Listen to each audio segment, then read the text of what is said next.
Huzzah, there. Now we can hear me, and now we got to make sure that we can hear what's coming in from you guys as well. Everybody say hello. Hi, Hello, everyone. Internet. Aha, there we are. Hi. We do indeed have our sounds working. So now with that, the sound system is definitely on the go. We can get the show going. So, hi. Bit of a little bit of a hectic joining here to get the show on the road, but we're here now, and we are back with Stones of Faerûn, trying to get ourselves into some more trouble, as always. I'll go for our quick little synopsis as to what's kind of been happening. So, for the past while, about a week now, I suppose, you guys have been hanging out in a city called Flan, where you have battled lightning stuck in gems. You have tried to exercise a temple in a nearby graveyard. You saved a gnome from a secret prison. You bought armor. You got music boxes. You got drunk. And that's basically what's been. Drunk. Yeah, you've had all sorts of things happen for the past little bit, just kind of learning and meeting each other for the most part. We're now at this wonderful stage where you're now ready to leave the nest, as it were, or to leave Flan. You have been employed, if you will, sort of, by two different groups, unbeknownst to each other. Vilona, who is the gnome that you saved from the secret prison, has asked for your help in recovering some artifacts from some location in a city called, I'm not sure it's a city, it's a town called Mountain Home. Meanwhile, one of Marisol's less than savory former comrades has also tasked her with doing something at Mountain Home, not necessarily to the knowledge of everybody else around. So that is the stage that secrets of secrets of secrets. So Everybody's got secrets here. That's the stage that we are That's currently very at. true. Well, except maybe Odom, but Except that he just records everybody's secrets. That's just all there is to it. So, yeah, there you go. A lot of secrets, actually. It's not mine. So you guys have actually already started making your way up Torath's March toward where you believe Mountain Home to be. You've made your first day. You encountered some elk. Wasn't a problem. You have now made your way to, gotten to the point where you're at your first evening of rest. And so that is where we are picking up at this point in time. Your company includes Emery, Marisol, Autumn, Roman, and Serge. And the question I now have for you is, who's going to be taking the first watch for this evening? are we starting with watches? Is that what's going on? If that's what you want to do, unless you guys all want to take a sleep together at the same time and hope. After that elk attack, I'm not really looking to repeat that sort of thing. I'll go first if no one else wants to. It doesn't matter to me. I'll take whichever one needs to be taken. Okie dokie. Then you're next. That's fine. And if that's the case, then I'm going to ask for you to please roll for me We'll a put Emery on perception third check. watch since he only needs 4 hours. There you go. Perception check, Wendy? Yes, perception check, please. Not terrible. Alrighty. Getting all of my windows open here to see. Oh, it didn't open. How about them apples? So what was that roll for me, please? A 13. It was a 13. All right. So it's a summer night. It's a little bit of clouds, so it doesn't get the temperature doesn't dip too deeply. A couple of stars peek through the clouds from time to time. Where you are currently situated, you guys found a spot on the east side of the Torath's March. You're mostly less concerned with the path side and more concerned with the expanse of gray area that goes out to your east side. And the reason you're most concerned with that is because you know that those are the great gray lands of Thar, where you've heard many orc stories before. And so that's kind of where you keep your eyes open to. But thankfully, there's nothing untoward that you need to concern yourself with during your watch. It passes rather uneventfully. And so at the end of your watch, actually, Emery will actually be awake with you. He'll wake up at the same time. So now, with that, we can get Roman, if you would like, you can take, unless there, by the way, if there's anything else you want to say before on the exchanges of your watches, just let me know. But Roman, you can go ahead and roll your perception check real quick. Okay. With advantage, we'll let you roll with Emery's assistance.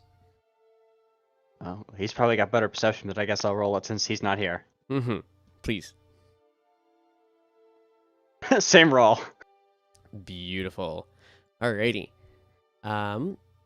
So with that roll, you and Emery are kind of sitting out. Emery's kind of twiddling his thumbs a little bit.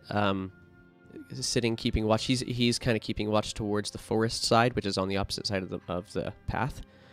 So he's kind of keeping watch that direction. You're keeping your most of your watch out to the east. Doesn't seem to be anything untoward by any stretch. Cool. All right. I forgot who's next. I thought we were gonna have Emery take third watch, but it's kind of whatever. Well, and Emery is still up. He's already had his trance, so he can actually stick around and take that final watch as well. Nice. And he volunteers to do so, just says, let everybody else sleep. You guys have a long journey, and I'm ready to go. And with that, so he will actually, let's get him to do that quick roll real quick. We should be looking at this, and we are. All right, what's going on here? So with the, interesting.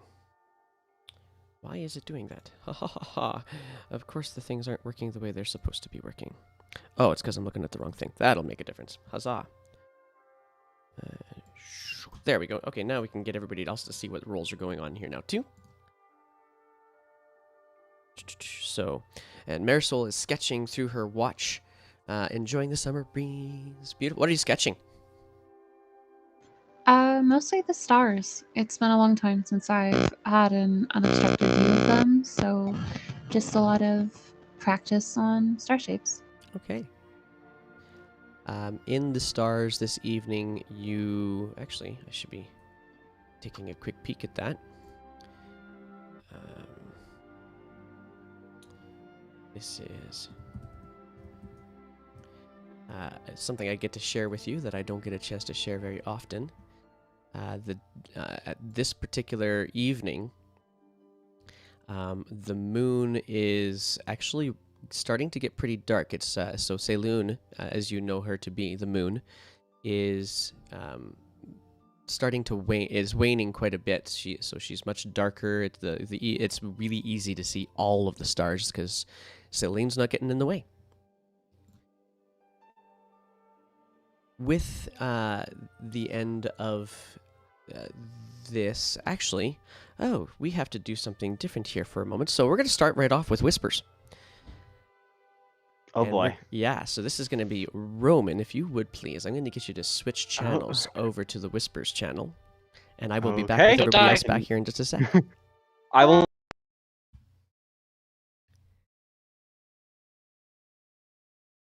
Okay, am I in? I think I'm in now. You are in, indeed. Okay. We're going to get you to... Bring up my notes page right now because I have a feeling I know what this is for and I don't want to miss anything. Fair enough. Alrighty, let's see here. So, let's see here. This is the one we need then. Okay, so as sleep takes you for the second time for this evening, the ground, your vision kind of blurs again into a dream state. You've had dreams. Many of the dreams that you usually have are kind of the release dreams that kind of reflect what has happened during the day. But this is different, and you recognize it fairly quickly. The ground once again appears not as natural terrain, but as a map upon which you stand. So instinctively, you look to find that silvery hair framing the riverstone skin and silver eyes of that being that was there previously in a previous dream, but she's not there. On the map where you stand, you see what seems to be a grove of trees to your left, a spine of mountains beyond them, and there's a spectral pond set at the base of those mountains away from you. A distance away from you stands another of spine of mountains to your right, and it stretches fully around a larger gray expanse. At this point, I'm going to ask you to roll for me a quick perception check. You can do it in Roll20, you can do it in Discord, doesn't really matter too much to me. Roll it here in Roll20, but I'm gonna perception check. You said? Yes, perception check. Okay, this is to GM, so they won't see it. Awesome. Not great. All right. Just an 11. So, you spin around to see what you believe to be the moon sea behind you. You were expecting it to be there, and it is. It's a short distance away. With you in Okay. your current form, it would take less than a dozen strides to get to it. In what you surmise to be Flan, you still see a rook standing there in mahogany wood, unmoved. However, that bishop that you once saw there is no longer there. Nearly touching okay, that so- rook also stands another translucent pawn. Then you look back to your position, and right beside you, you see 4 pawns. One of them still wearing a translucent crown. Being this close to the pawns, you can see that the one with the translucent crown itself is also becoming translucent, but only barely. However, the other 3 appear with the full strength of the mahogany color they seem to be made of.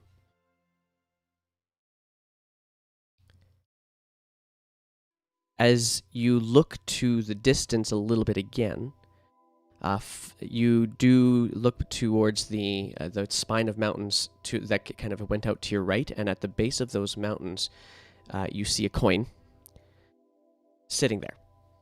And as you kind of take notice of that, you now see kind of appearing out of the darkness, the being that you were once expecting. She is there, smiling, and again you notice the highlights of red on her that adorn her face. And she speaks to you very And she's quickly. next to the mountains? She's behind the whole this whole huge expanse that seems to be a map, beyond what looks to be ice Okay. in the very far distance, looming very large over you. She said, and she opens her mouth. "Do not discourage over a lost pawn. Pawns serve their purpose, sometimes as a gambit, sometimes by your choice, and sometimes by their own. There are many other pieces to consider." And suddenly the whole system shakes, and you are awoken, and you realize that you're being woken up by being shaken. Shaken by who? We're gonna talk about that when we get back to the other room. Okay. Okie doke. Yeah. All Are you- right. You ready for it? Yeah, I might ask you a couple of questions after the session regarding this. Is this part in the recording? It is. Okay, then I might not have to. I'll just rewatch it to get my notes. Sounds caught good. up. No problem. All right, here we go. Back to the main room. Yep. For the most part, even if I'm hearing it, if my character either isn't going to hear it or wouldn't know it, I don't write it down. That way I don't look at it and remember it. Well, and we're back. I'm not dead. Welcome back. He's You're not dead. Hooray! Yay! Yeah. Oh, I'm being damn. shaken awake by somebody. Who is this somebody? All right. So, and actually, before he wakes Roman, everybody else has already been having sleeps. You, Autumn and Serge and Marisol, you are all kind of being tapped or kicked or given a gentle, kind shove awake by Emery. And Roman, you now are also being kind of given a bit of a shake to wakefulness by Emery.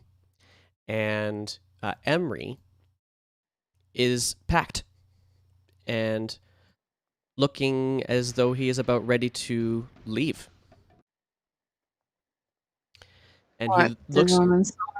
rather distant in his image, in his visage right now. I'm sorry, I didn't quite catch what that question was. What? Are you, like, did Roman snore or something? What's going on? He I don't looks, think I snore. Do I snore? and my greatest apologies to Click and my horrible accent for Emery.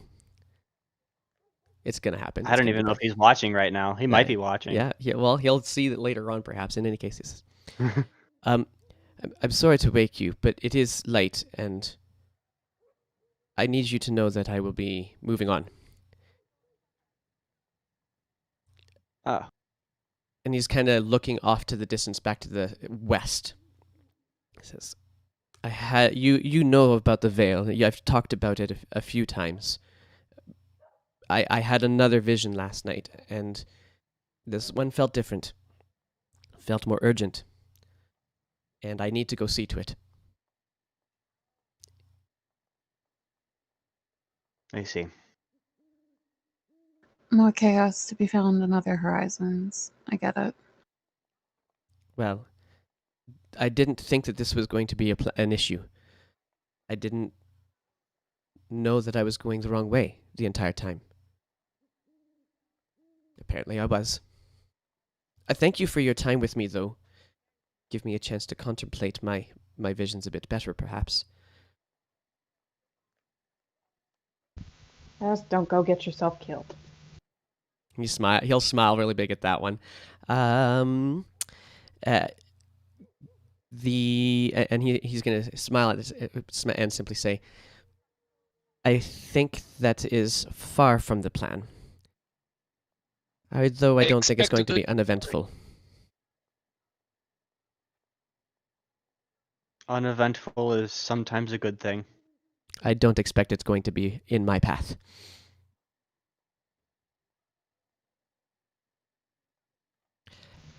Good. In any case, I will say hello to Lumina on my way past. But, good tidings to you. And good luck on your journey. Take care and sweet dreams. Thank you very much. And with that, he will pick up his pack, and he will start back onto the Torath's March, heading back south towards Flan. I turn to the rest of the group. So, anyone else looking to just not go to Mountain Home?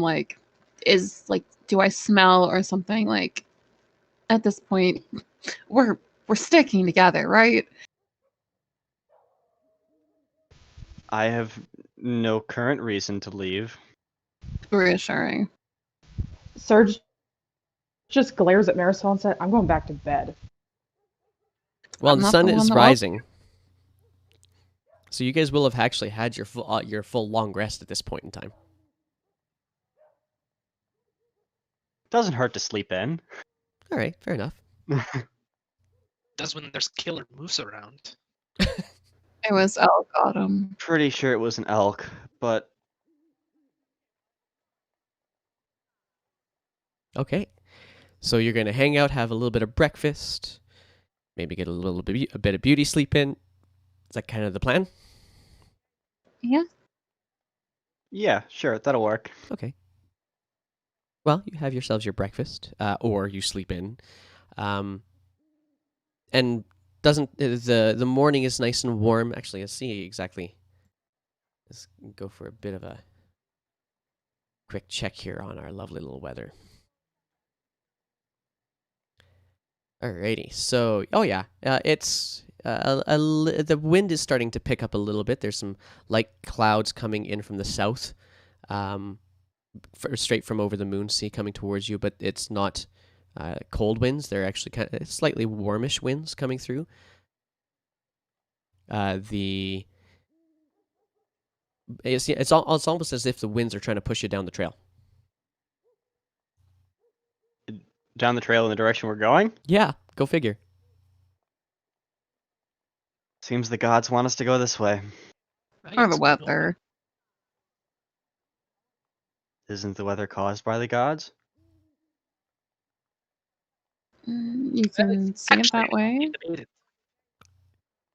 Autumn, you're not quite cutting through there. Say that again. Sorry. Let me double check my settings real quick. You sound quite roboty, actually. Yeah, you're a little choppy on my end too. Give him a second. And so when you guys are ready, unless there's something else you guys wanted to deal with before you guys started continue your trek up to Mountain Home. Argue, but that's typical for us. Yeah, no, that sounds about right. That This sounds is much better. Much better, yeah. Okay.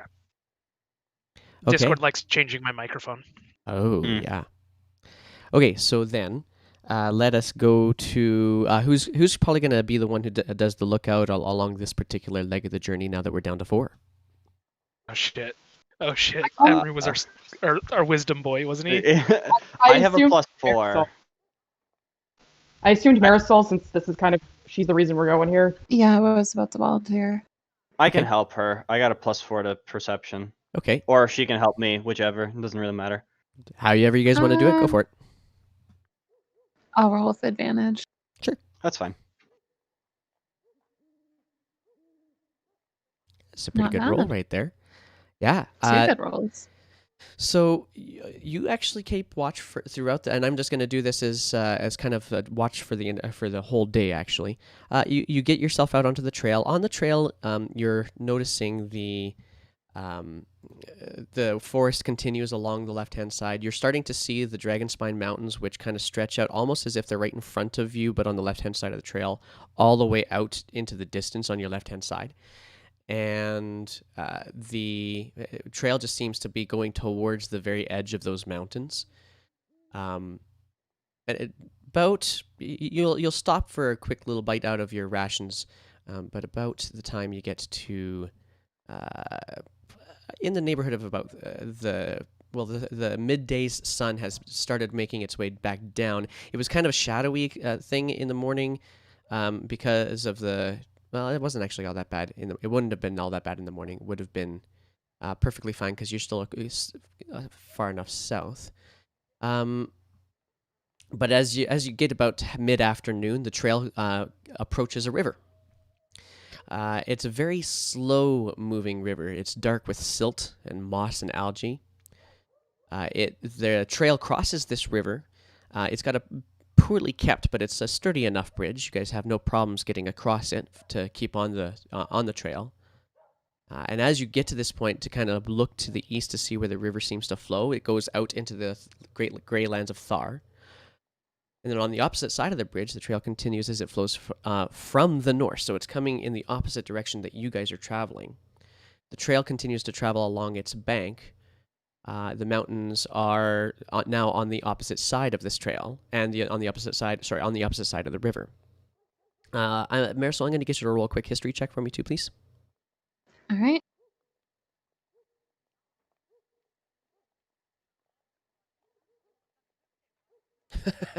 All right. It's supposed to be a 20.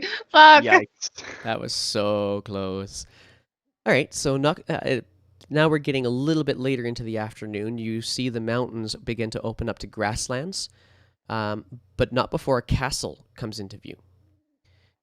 Roman, you kind of as the notice gets a little bit closer into view, you are kind of appreciative of the strategic location of this keep. It seems to be perfectly situated at the south end of a small lake, where there are some forks in the roads, right at the end of perhaps the very last of the Dragonspine Mountains, with a really great view of the Grey Lands of Thar. So you can imagine this either is going to be a really safe location or it's a really coveted location. Question related to the whisper. Bring it. Did I see one of the pawns here? No. Okay. I didn't see anything on this particular location. No. The pawn. If you're thinking about it, I'm going to get you to do. Because I marked down where some of them were. I don't know if I marked down all of them. I'm going to get you to roll an investigation check. Boy, I'm so bad at that. This is kind of combining what you have seen in your visions with what you That wasn't meant are to be seeing to around you. GM, but it is. Okay, I got it. I got an 8. It was an 8. And yeah, nothing here seems to really click completely into where you saw pawns in any location. Okay, yeah, because I marked down where a couple of them were, but there's one that I'm missing, I think. I have 5 marked down right now, and there's one missing that I think. So I was just trying to see if I could remember where it was. I'll watch back later and figure it out. Yeah. And it doesn't necessarily mean that Roman knows. That doesn't. But Saris might, but Roman might not know. So there is a stone keep. Oh, sorry, I've already read this.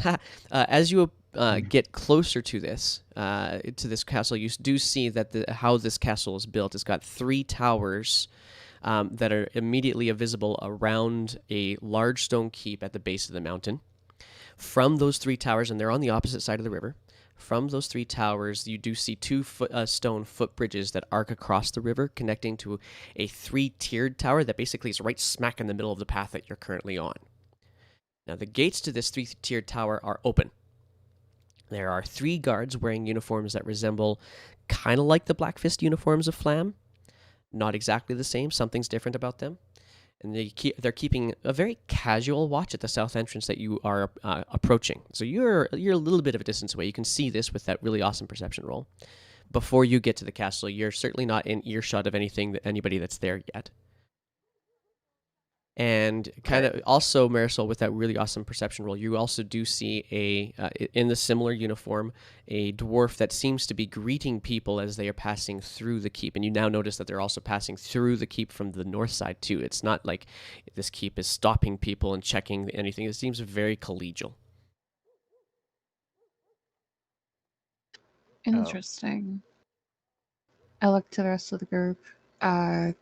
I've never passed through here, but it doesn't look like it's a trade stop or anything. Think we'll run into trouble here? Probably not. Honestly, I doubt it. These Knowing guards us, Wow. look probably. like they're barely even watching what's 10 feet in front of them. Well, have your coin on hand in case they ask for a toll. I guess we can, but who knows? I doubt anything is gonna happen here. All right, carrying on with your way. I guess Indeed. so. Okay. We'll probably be a little cautious, but because we don't exactly know where we are. Certainly. Okay, so then you do make your way towards the keep, and it is starting. The 3-tiered keep is pretty tall. You'd easily say that it would definitely cast a shadow if on the opposite side for quite a distance if you were on the north side of it, sun being south of you. Looking as you get closer to it, you do see a bunch of other travelers coming from the north. Just kind of, they seem to come into the tower and pass on through. Maybe just a little pause to say hello, and it seems to be always the dwarf that they're all talking to. But there's no pausing. There's no major delays. Everybody's just passing through. It's almost as if they're greeting each other as friendly as you could possibly imagine. Looking through the tower, though, you do now notice that the path on the north side, you can see through the keep now because you're close enough. The path now forks, so it continues on north, or else you can actually choose to go west across a stone bridge that crosses that same river, that same silty, algae-covered river. And that river then connects to what you can only imagine is going to be a road that carries alongside the mountains. The north side of the mountains this time, though. So as you approach the gate, the dwarf is now kind of just talking to a family on the cart, just kind of bidding them some good tidings as they pass through the tower, heading past you, going the opposite direction. And so the dwarf comes with her red hair and beard and greets you. Well, this is a motley crew. Safe travels on the march, I hope. That's what we're hoping for. And where do you go to today? Head Out out of to character, Mountain I have- Home. Yeah, out of character. I forgot the name of the city already. Mountain Home, I think, right? Is that what we said? Yep. Yeah. Okay, so we're headed up to Mountain Home. It's a bit of a travel. And you're coming from Flan, I assume? Yes. What takes you all the way out to that wee little village? We have some other some business to take care of there. Oh, I'm sorry if it felt like I was intruding. I was mostly just curious. You're certainly welcome to carry on. Just as a thought for you, though, if you don't look like you're from the area for the most part. Does that seem about right? I am not at all from this area. I am from quite far south. So I am very much out of my element here. And she turns to Serge and says, "And you don't seem like the type that would be this far inland." Not normally, but they pay. She smiles and laughs. Fair enough. And she turns to the half orc that she sees there. And about you. And of course, she's looking up to see you guys. And about you. You're not from here. Not this far north, no. Aye. How about you, handsome? What? Hi? Autumn's been like in his book just writing. He doesn't pay a whole lot of attention. You're not Just from. kind of points to himself. Yes, indeed, you, sir. I'm sorry. I do not believe anything. I'm just following them effectively. Oh, well, and if you're carrying on to Mountain Home, it's a bit of a journey. If you decide that you wanted to actually pause here and take some rest, we do have some establishments here for people who are on the longer journeys. If you're not from here, you've never heard of Vathar before. This is Castle Vathar, and I am your host. If you would, Darylyn, you're certainly welcome to stay, or you're welcome to carry on if you need to. I think we'll consider it as we take a walk. Indeed. Well, you have a wonderful journey, and I hope that you get to where you're going safely. And she kind of passes beyond you to the next group of people who are they're still a long ways off. Actually, she's just kind of going up to the guards to kind of prepare to go and greet the next group of people. As you are walking into the keep or into this 3-tiered tower, gates wide open, easy to walk into. You take notice of of a stairwell that takes you up to the upper level, but you also take notice of a number of crates and barrels and kegs, all kind of lining one side, some filled burlap sacks of sorts that just all kind of line the inside of this tower. And people are just carrying on through. The military type people here, the people wearing the armor, they don't seem to pay much mind to you. There is one unusual character at the other end of the tower, on the at the north gate. As you are exiting the tower, wearing not the black uniform that everybody else is, but just wearing a regular, just wearing some other armor instead. What do you guys want to do? I guess we're discussing whether or not we're staying. What time is it again? It's about the supper hour-ish. Okay, so we can probably stop, I guess. Get some dinner, some rest in an actual bed. Unless the remaining members of the group disagree. I don't. It's not like there's a timeline on this job of mine, so yeah, I'm fine with staying here. And I think the only timeline for ours is the remaining citizens of Mountain Home by the time we get there. Yeah, a little bit. I'd rather keep moving, but I mean, I'm probably gonna get outvoted again. Commander! And you hear this shout coming from one of the out from the outside of the keep of the tower that you're currently in, and it's pretty loud. Like whoever it is that's shouting it, they're shouting it pretty loud. Commander! What? Darylyn comes running to the north gate and looks up. Aye! And you hear, Vagold! Ah, shite. Ready the blister! And she starts taking out towards the north to the bridge and starts makes towards the bridge. As she does so, she shouts out to one of the people at that north gate, the one that's wearing just the armor, not the black uniform, says, Veltris, with me. Veltris, could you please give them a quick glance, because they haven't had a chance to really look at you, but what would they see at a very fast glance? So with Veltris, she's of about average height. Obviously elven descent. Very elegant in her demeanor. Armor-wise, she doesn't seem to be clad in much more than like breastplate that has robes kind of wrapped over it. A nice bright white.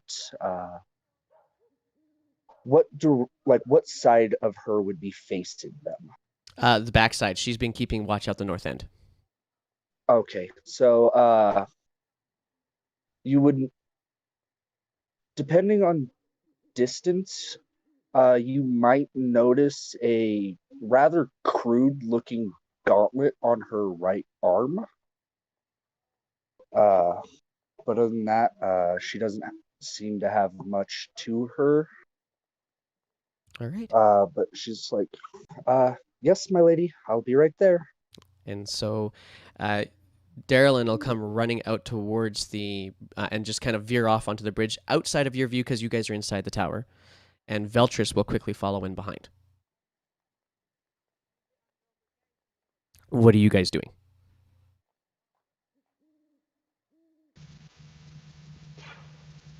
I look to the rest of the group. We getting involved, or are we ducking low for this?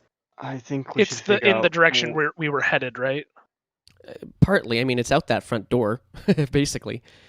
Okay, I think we should probably figure out what it is first, and then decide. Because if it's something that we'd rather not deal with, I'd rather not have to deal with it. Very well. Lead the way, heroes. All right. Okay. So you guys make your way out the north end of the tower to take a peek. Seems that way. Okay. Yeah. So then, Roman, seeing as that was kind of the thrust that you were suggesting, I'm going to get you to roll a perception check. All right. Let's see how bad this one's gonna be. As 'Cause your they only get you go. worse. Oh, hey, it's not bad. Oh, that isn't bad. Very well. Okay, so as you I step think out it's the first one of the session. yeah, that'll work. As you step, well, no, we had a 19 earlier on. That wasn't for me though. Oh, that's true. So as you step out the front end, you do see there is kind of another tower, or one of the three towers that you see that was kind of behind the keep. You kind of stand alone. There's, it's not actually attached to anything, but there is a tower on the opposite side of the river that the bridge is crossing. Darylyn is now standing on this bridge, and Veltris just got onto it as well.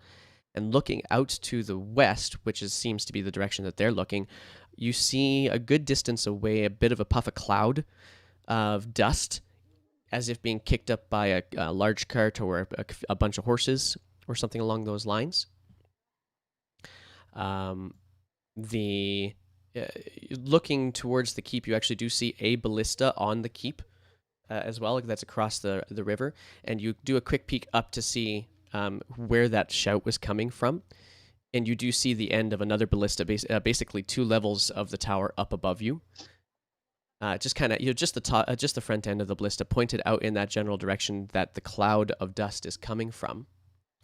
With that perception check, you also happen to notice, actually, yeah, you do. You happen to notice some figures along the bank of the river, which actually isn't so much of a river past the bridge as it opens out into a large lake.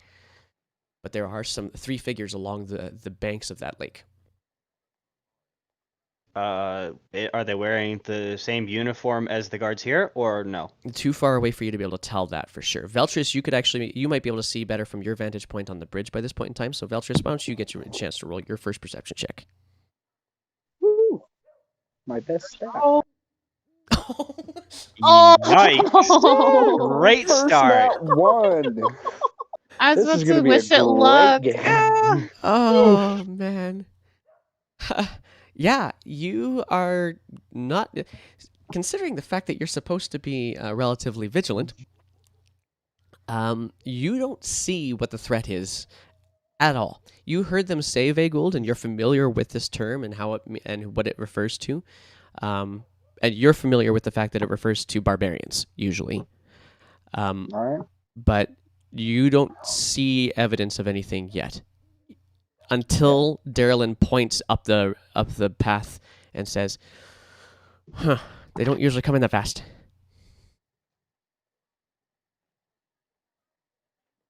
What do you suggest we do, my lady? Well, I think we should just wait. They don't usually come into the range of the ballista.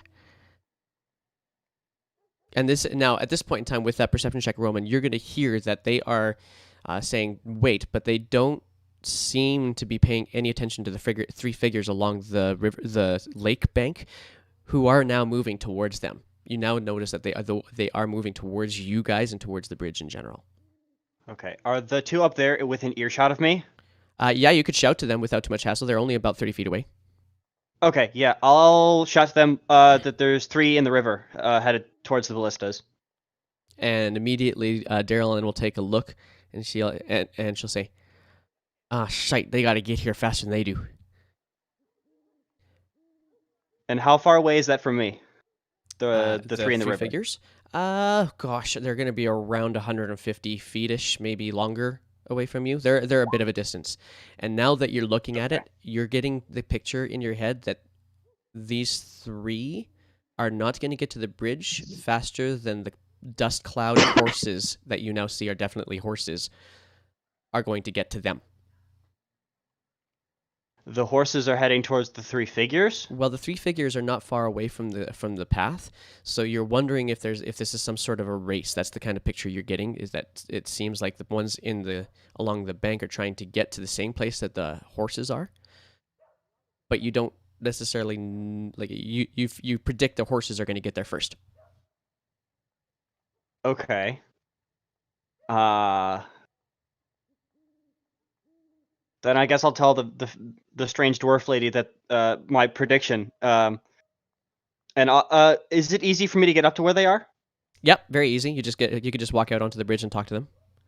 Okay, cool. Then I guess I'll probably do that since I have some some history defending things. Okay, and she'll kind of look to you and kind of nod in recognition. Are Autumn, Surge, and Marisol also stepping out onto the bridge too? I'm taking care of the mule. Right. I think Autumn would follow. Okay. I'm gonna lag behind just a little bit because I don't have any idea what's going on here. All right. So, as you mentioned this to Darylyn, she'll say, "Oh shite, we better get out there and get them." And she starts to make her way out towards the bridge, and stops very briefly, long enough to turn to the people to shout back to the people on the tower, "Fire if they get in range!"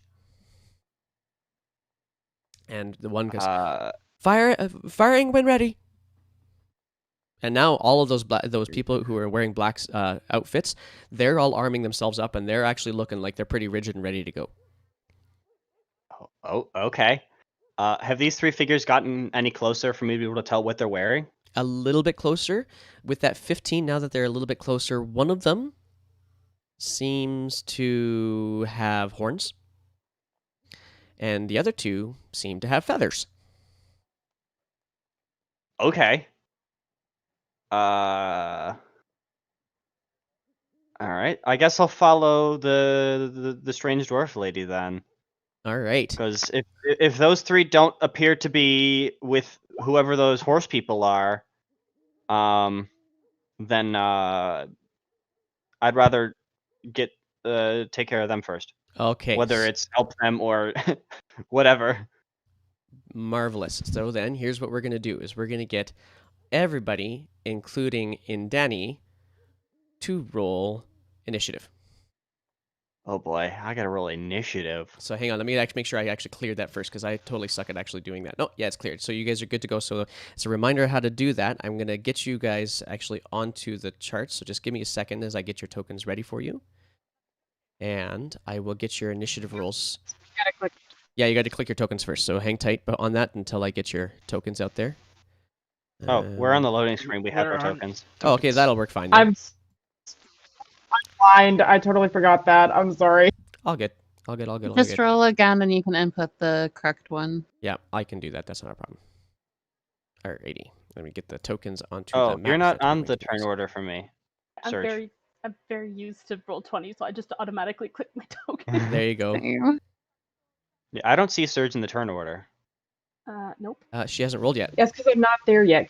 Oh. Because roll 20 is being he hasn't rolled yet, and yeah, Boom. Okay. There. I finally. still go last. Oh, Wow. God! That's impressive right there. Okay. So You Marisol, rolled a you're nat 1. I still go after you. Marisol, you're hanging back at the with the mule, and Serge, you're also kind of hanging back with them too, right? I wanted to say I was like 20 feet behind the two that went out on the bridge, or however, like at the Okay. beginning of the bridge. Yeah, okay. So you're still not quite on the map yet, just as a heads up. So I'll pull you onto the map when you're like 5 feet off the map when it comes right down to it. No Let's see here. Let's get some initiatives going here then. And let's see here. I need.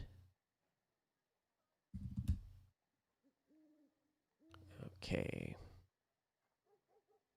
Is that where it is? Where are they? I can't find my stuff. How about them apples?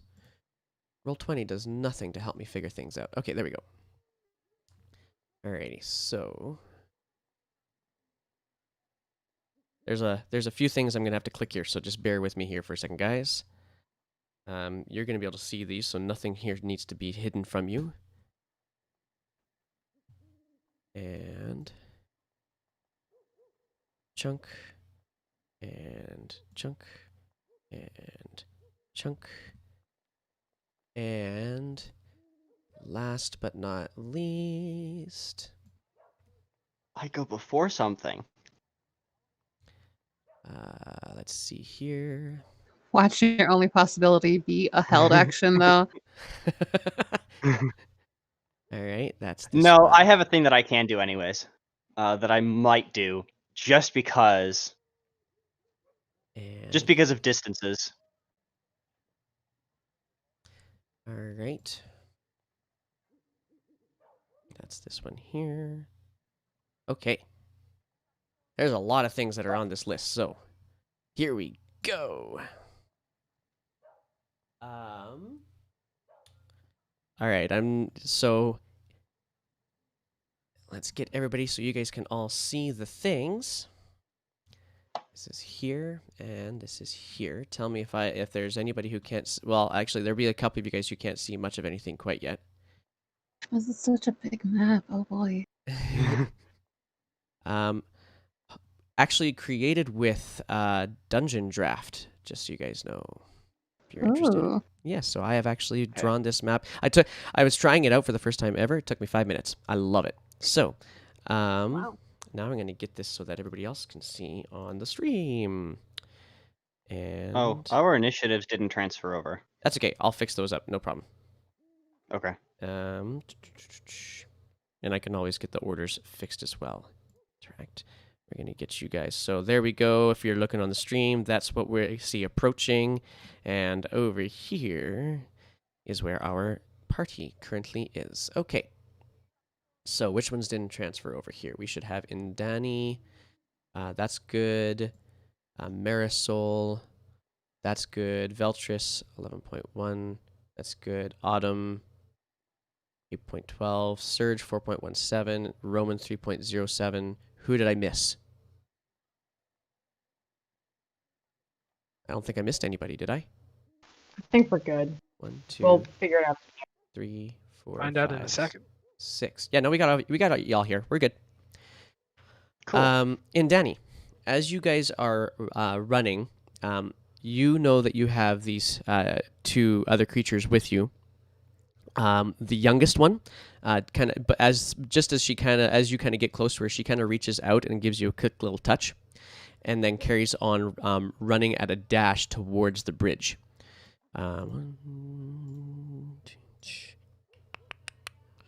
So she's taking her movement, and she's also taking her action to get to the bridge, and she's gonna be just about at the bridge. So you guys are all gonna see this Kenku come running up towards the bridge. She's just a little bit of a distance away. She got a really great roll. It is now Indani's turn. Indani, you are also under the effects of guidance.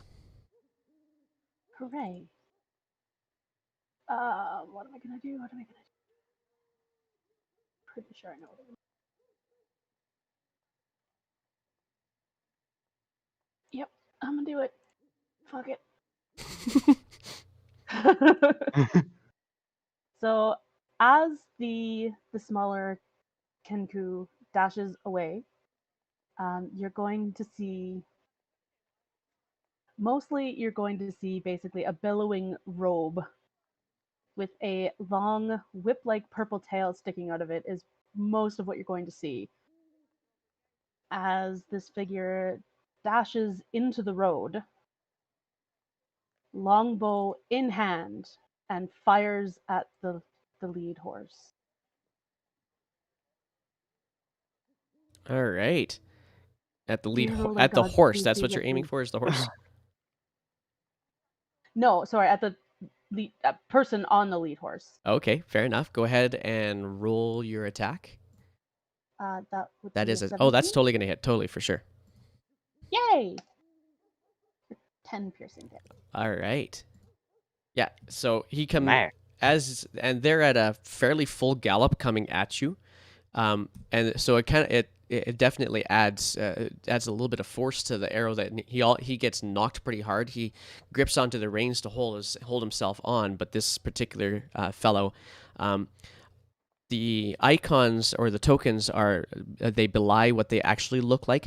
These fellows that you see in Danny on the horses, they are not heavily armored. They don't have metallic armor on them. They have more of a leather armor on them, and furs as well, but not like a lot of furs. Just kind of like decorative furs.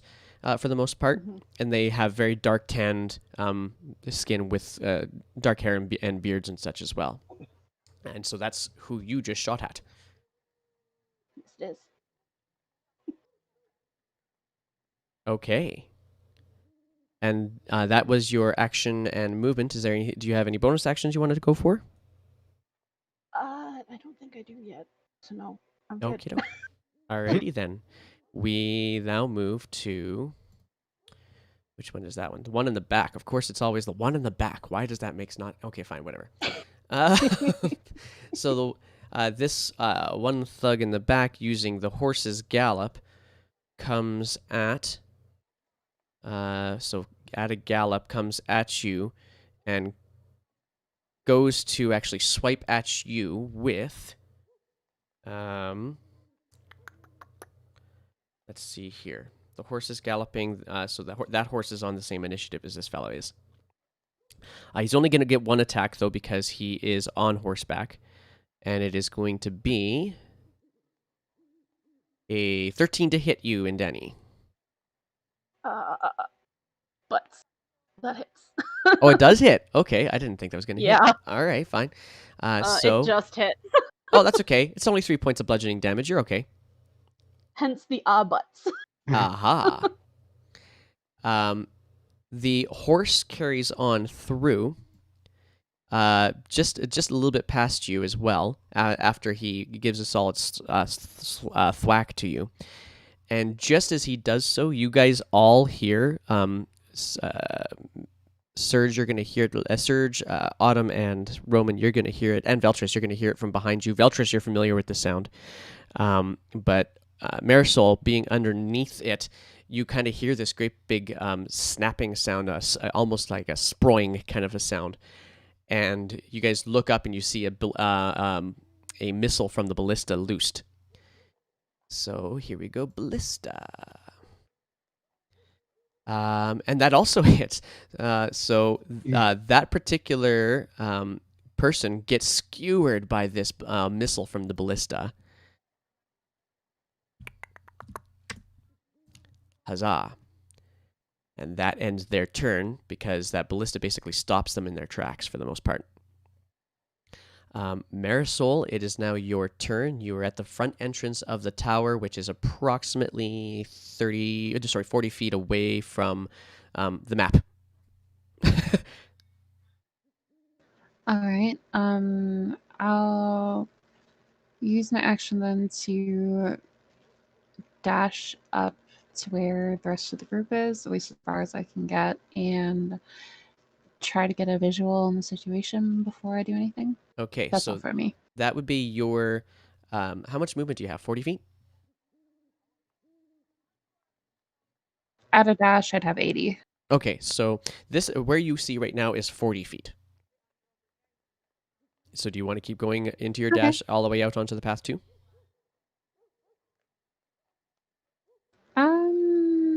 Yeah, I think I do. Okie doke. Then go ahead and take your 40 feet to where you want to go.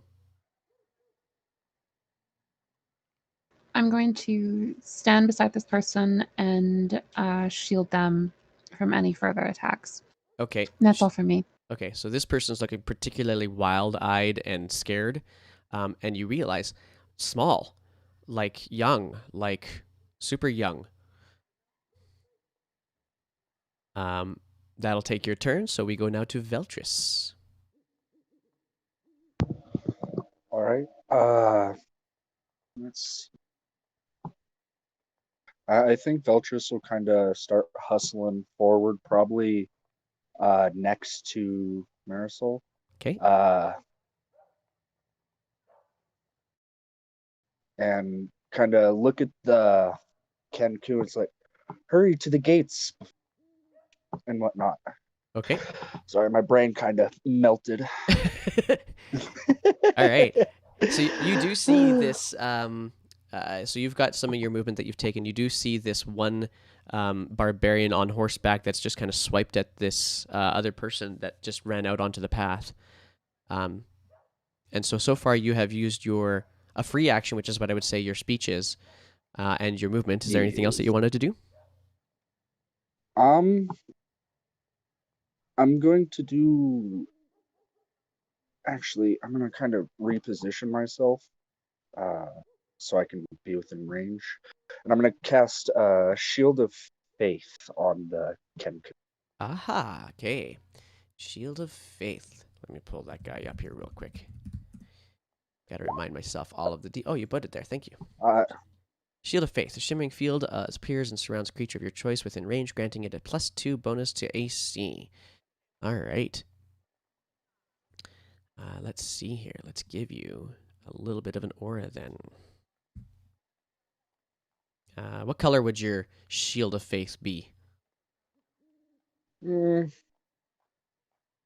say probably just classic divine, maybe a shimmering yellowish. Sure. Okay. All right. Huzzah! She is now shielded of faith.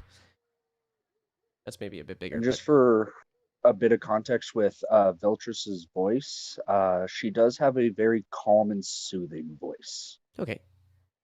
It's very soft spoken. Okay. There we go.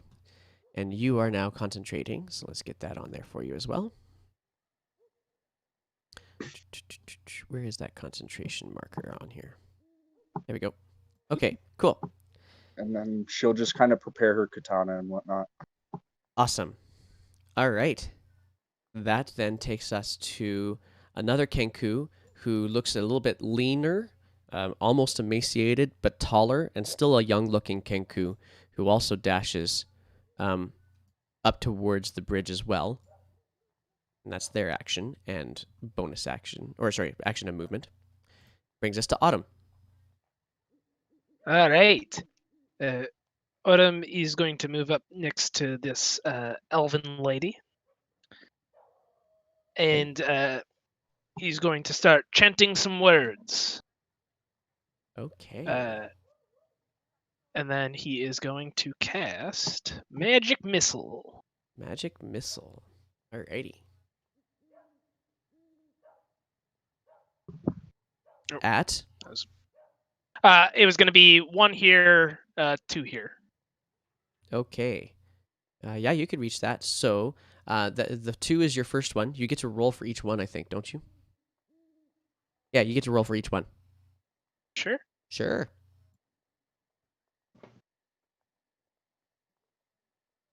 Okay.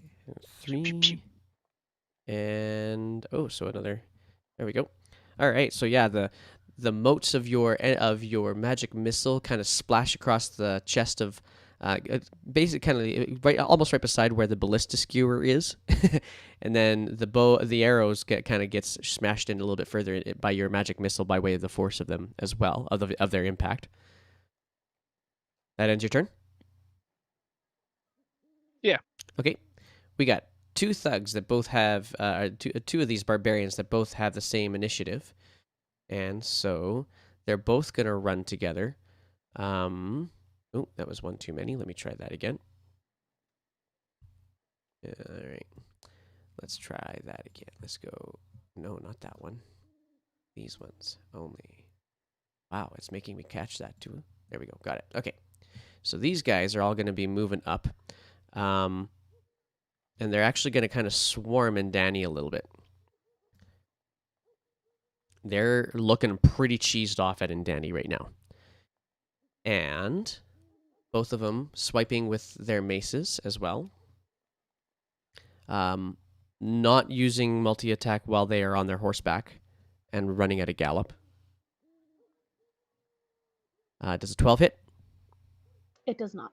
Okay, how about a 16? Yes, it does. Okay, so you dodge out of the way of the first one, but it gets caught squarely by the second one, which causes you 4 points of bludgeoning damage. This one runs by you, and to turn around, kind of loses control of the horse a little bit, and goes to try to turn around, giving you an opportunity attack.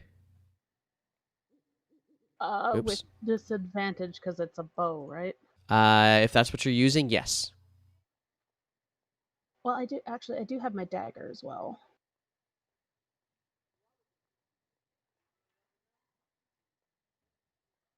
Hiya! Aha. 11? Hits. No, wait, hang on. Sorry, 9. Just a 9. Why is that? Oh yeah, I know that'll be just a 9. I forgot to uncheck the +2. I was so excited for saying yes, that hits with an 11. So fine, it doesn't hit. Okay. Yeah, so you swipe just as they had also swiped, and both you guys miss each other, but the other one gets you pretty good and solid on the shoulder. Surge, you are up. Can you move me 5 feet so I can see what in the world is going on? Yes, I can. I forgot that you're not actually visible yet. Hang on one second. Here we go. There you go. So that's 5 feet of your movement. You still have the rest of it. Okay. You know what? For simplicity's sake, just double dash me to where I'm getting up to as close as our ranger friend as I can. Sure.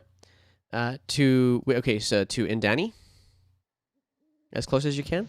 Yes. Okay, so that's going to put you, here's 25 feet. You have 30 feet of movement total, right? Yes. Okay, so this is what dash would do for you, so that would be your movement and your action.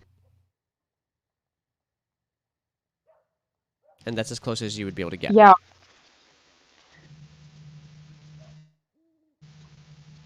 Yep, that's what I'm doing for right now. Sorry, I can't get in range. All right. Oh, and I missed a roll on there. Although actually it won't make much difference because it would have been the action she would have been able to take anyway. So I'll get her rolling on the next one. But that's okay. Roman, it's your turn. I finally get to go. The thing I realized I can't do because spell descriptions exist. So, but I'm gonna move out here. I think I'm within range for most every useful spell for right now. Is this a touch spell? It's not a touch spell. You got 50 feet Nice. distance there, so that's good. Yeah. Oh wait, that's not prepared. Never mind. I can't cast that. Clerics, man. I know. I forget that I have to prepare everything again because I haven't been playing a spellcaster in a while. My other character's a rogue paladin with only one spell to prepare. So, all of my other good spells are touch spells, so I can't use anything useful. All right, then I'm just gonna toll the dead this guy up here. All right. That is a save of some sort. So let me get that up here so It's I can a do it. wisdom save? Yeah, What DC is of it? 14. Yes. Here she comes. Whoa, that was There kind we of a go. wild dice. Yeah, so the that's a 13 fail, is a and fail. they take 9 because that is a damaged one, I think. Yes, correct? it is indeed. And he's Yes, looking they like take 9. your lovely bell kind of appears above his head. Nobody else hears it, just but he drops his reins and grabs his ears. And so now he is no longer in control of his mount. Nice. And then I have a bonus action. Aha. And I can cast a level 1 spell because I used a cantrip, correct? That is correct.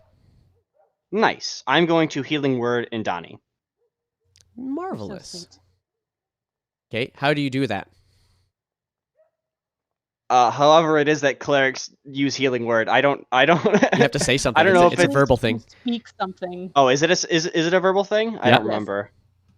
Okay. I'll say some random prayer. I think. I don't remember. I don't know how clerics how a cleric would do it. So. It's It holy depends words. on the player. I had say a s- cleric who would yell, "Be healed, bitch!" and that was the healing word. Well, So, I mean, it depends. you got 6 points of health back, which I think is everything you've lost so far. Maybe I don't know. Almost, yes. You're back up to Almost, yeah. back up So another Nice. six. I do appreciate. And you used your reaction already, correct? I did. Damn. All right. Alrighty. So that will end your turn then, Roman? Yes, because that's all the movement I need to use, and my action and my bonus action. Alright. So I am not a melee combatant. that brings us to the last barbarian on the horse, who, interestingly enough, seems to be a little bit more. The furs are nicer. We'll put it that way. Runs, pulls the horse in just outside of range of the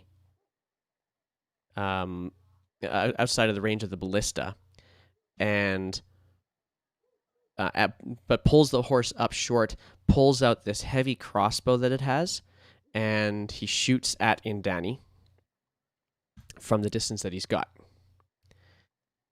Oh, and that's going to hit. Oh, yep. Ow. That's And there so, goes my healing. Wonderful. Well, we'll put it this way: you may have saved me from dying. So, I mean, I'll take it considering I just got here. Yeah, I mean, I couldn't do the other thing I wanted to do because the spell dictates that the thing that I tell it to do can't hurt it. Yeah. I was going to try and use You know command on a what? horse to tell it to collapse, but it We- doesn't work that way. we need to double check here something, Indani. We do. You are under the influence of a guidance spell. That's an ability check enhancer. Oh, I thought it was a attack enhancer too. It was worth a shot anyway. It is not. Okay. In any case, that was lovely. So, that brings us now to the top of the initiative, and I got to bring in our commander here real quick. Just bear with me. I did not get them rolled in, so let's do so now. And where did they land in this lovely... Oh, that was a horrible roll. This commander's almost useless. All right, there we go. So that brings us back up to our lovely little Kenku, who clambers up onto the bridge and turns and stops to watch Indani, whose turn it is now. Okay, well, I'm boned. Alright, well, I guess with everybody surrounding me, which one of these assholes looks the most hurt? The one immediately to your south. Okay, just gonna grab her sword and basically try and run him through with it, I guess. All right, go for it. Roll gods, please be with me. Oh, Aha! God, it again. That's a 16 Why is that a 16? It because it's with my sword. I keep forgetting to uncheck that stupid fighting style Then archery. it's That's still an 18. 18. Oh, yeah. sorry. Yes, still an 18. Still gonna Okay, hit. Never mind. Yeah, I either way, can it do- I would can hit. do So math. go ahead and roll your damage. Poke. 3 points. Oh, jeez. Poke. Oh, All right. Yeah. So you give him another solid jolt. He's looking pretty effed up right now. And he still has his hands. That it's easier to get him, mostly because his hands are still up on his ears from the Toll the Dead that happened previously. Any movement or bonus actions you're gonna do?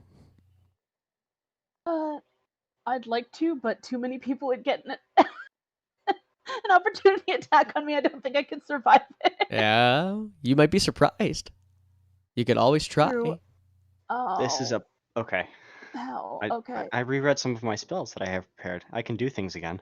I'm gonna Just do what you think yep is best. jump back. Okay. There is actually only one opportunity attack. And it's because everybody, even though they're on horseback, they're just far enough away over the top of horse's shoulders that they wouldn't have been able to reach that. You weren't immediately within melee of them, so the one opportunity attack comes from the one that you just pretended to skewer with his mace. 19 to hit, Wow. Yeah, you got me. and 3 points of bludgeoning damage. Probably hit you on the same shoulders it got hit on before, Probably. and that will end your turn. Yes. You're happy with the movement you got there? That was only 10 feet of your movement so far. That's true. I'm gonna go back 20. All right. That brings us to the one that you just about complete. That's currently got a ballista bolt sticking out of his chest. He's going to turn and get back out of the ballista's range and start coming back at you again and try another drive-by macing. Kind of looks funny when he's upside down like that. I gotta fix that. There we go. My OCD just kicked in. Sorry. It's actually occasional oppositional or obsessive compulsive, whatever. Mace. Here we go.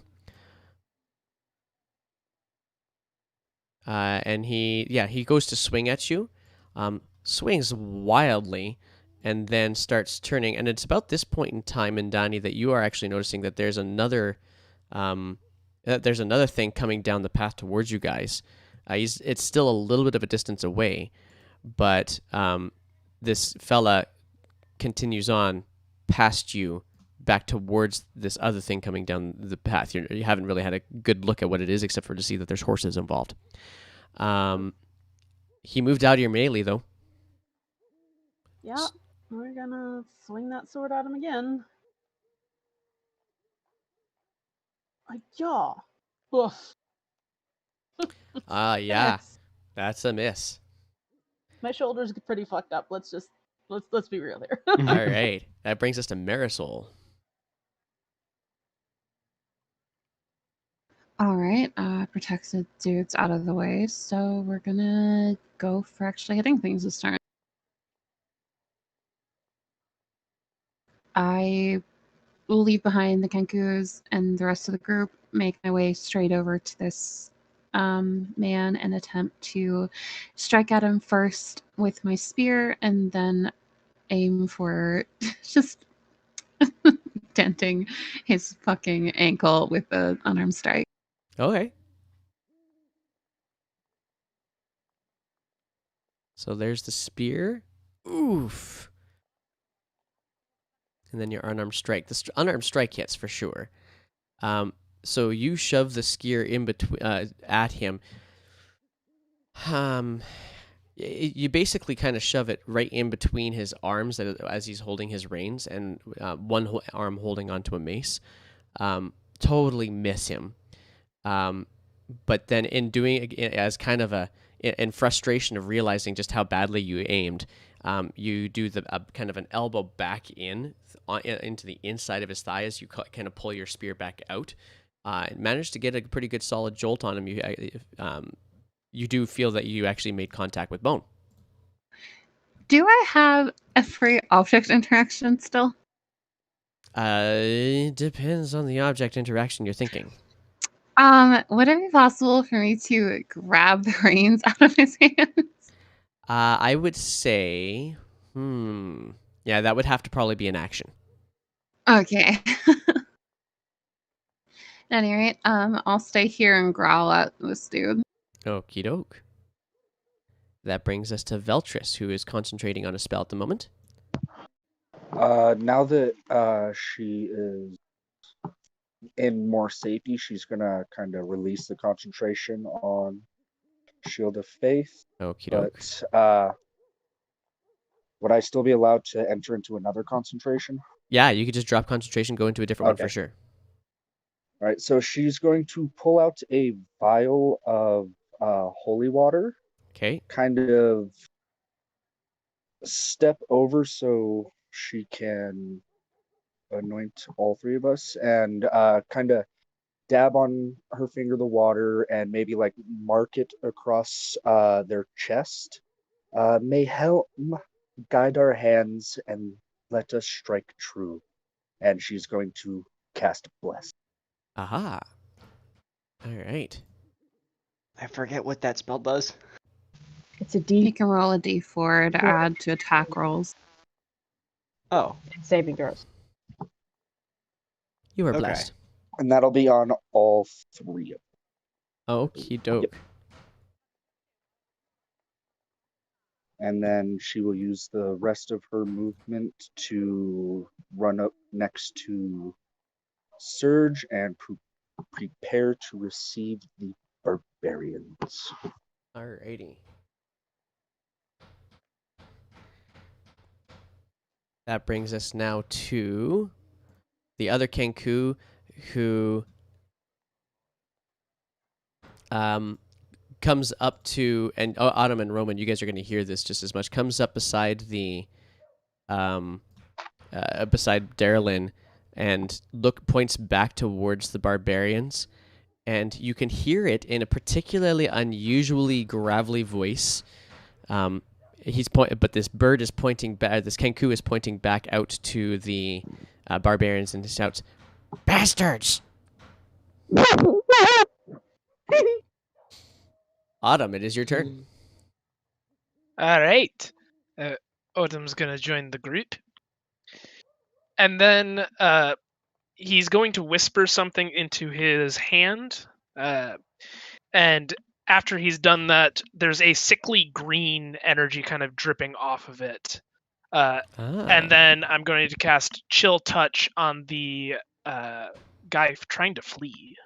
Aha. All right. That And then I hits also get a D4. with I your guess it bless. doesn't matter, but I don't think it matters. Yeah, so. it definitely hits. Go ahead and roll it. All right. Describe how that looks. So the green energy that was on his hand just kind of disappears, and then just Autumn's hand shows up on the dude's neck on the horse as it just kind of pulls him off the horse to the ground. Beautiful. And he falls with a thud. The horse keeps on the horse keeps on going, but he falls with a thud to the ground, and gone, dead.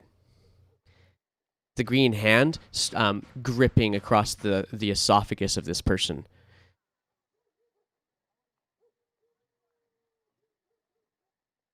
Anything else? That will be it for Autumn's turn. Okay, here we go. This is we're on to this guy and that guy. So there's one in melee currently with Marisol. So he is going to take a strike at you. I need to pull that up really quickly. Here we go. Boom. Striking at you with a 10 to hit. Most definitely does not hit. Okay.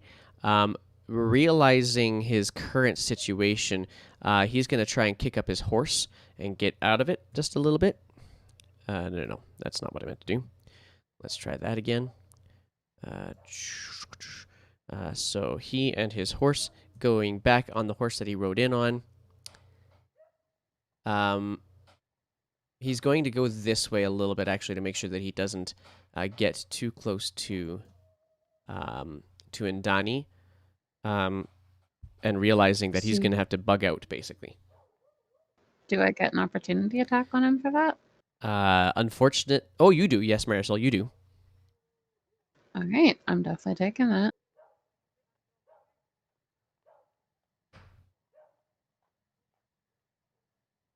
That Can I make hits. an unarmed strike as well? No, reaction's only one attack action. All right. I rear back with my spear and aim straight for between his shoulder blades as he goes by. Beautiful. So you're throwing it then? Or are you going to actually just No, jab him? just trying to hit him as he runs by. Okay, yeah, and you managed to get it to slip in just a little bit underneath it, or kind of through the leather armor at just the right angle, and you feel it almost go between a couple of bones as you pull it back as well. Satisfying. This other one, who is already running in at a gallop, kind of does this little turn around from you. I'm gonna do this is gonna look really weird. Takes a swipe at you and then also turns back around to come into melee against Indani, and that's where they will stop. However, the horse will not be facing that way. The horse will actually be facing this way. So you've already used your action though, so you can't get another opportunity attack. But he swings at you. I think a 23 is going to hit this time. Definitely. And you suffer 5 points of bludgeoning damage as he does the drive-by. Is that on me or on Donnie? On a Marisol. All right, thanks. Brings us to Surge. All right. I'm not chasing after people on horses. Short bow comes out. I'm going to shoot the one that's up next to Indani. Alrighty. Roll your attack. 14 hits. All right. And I do get sneak attack, correct? Yes, you do, because as far as you can tell, Indani is acting as a friendly to you. So he takes 11 points, is that right? Indeed. Yeah, so you get him really good and solid, kind of through the back of the neck on the right-hand side, and the arrow just passes straight through him.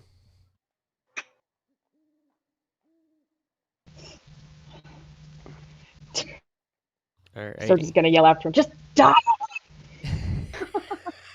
And my turn. Alrighty. Let's see here real quick. Alrighty.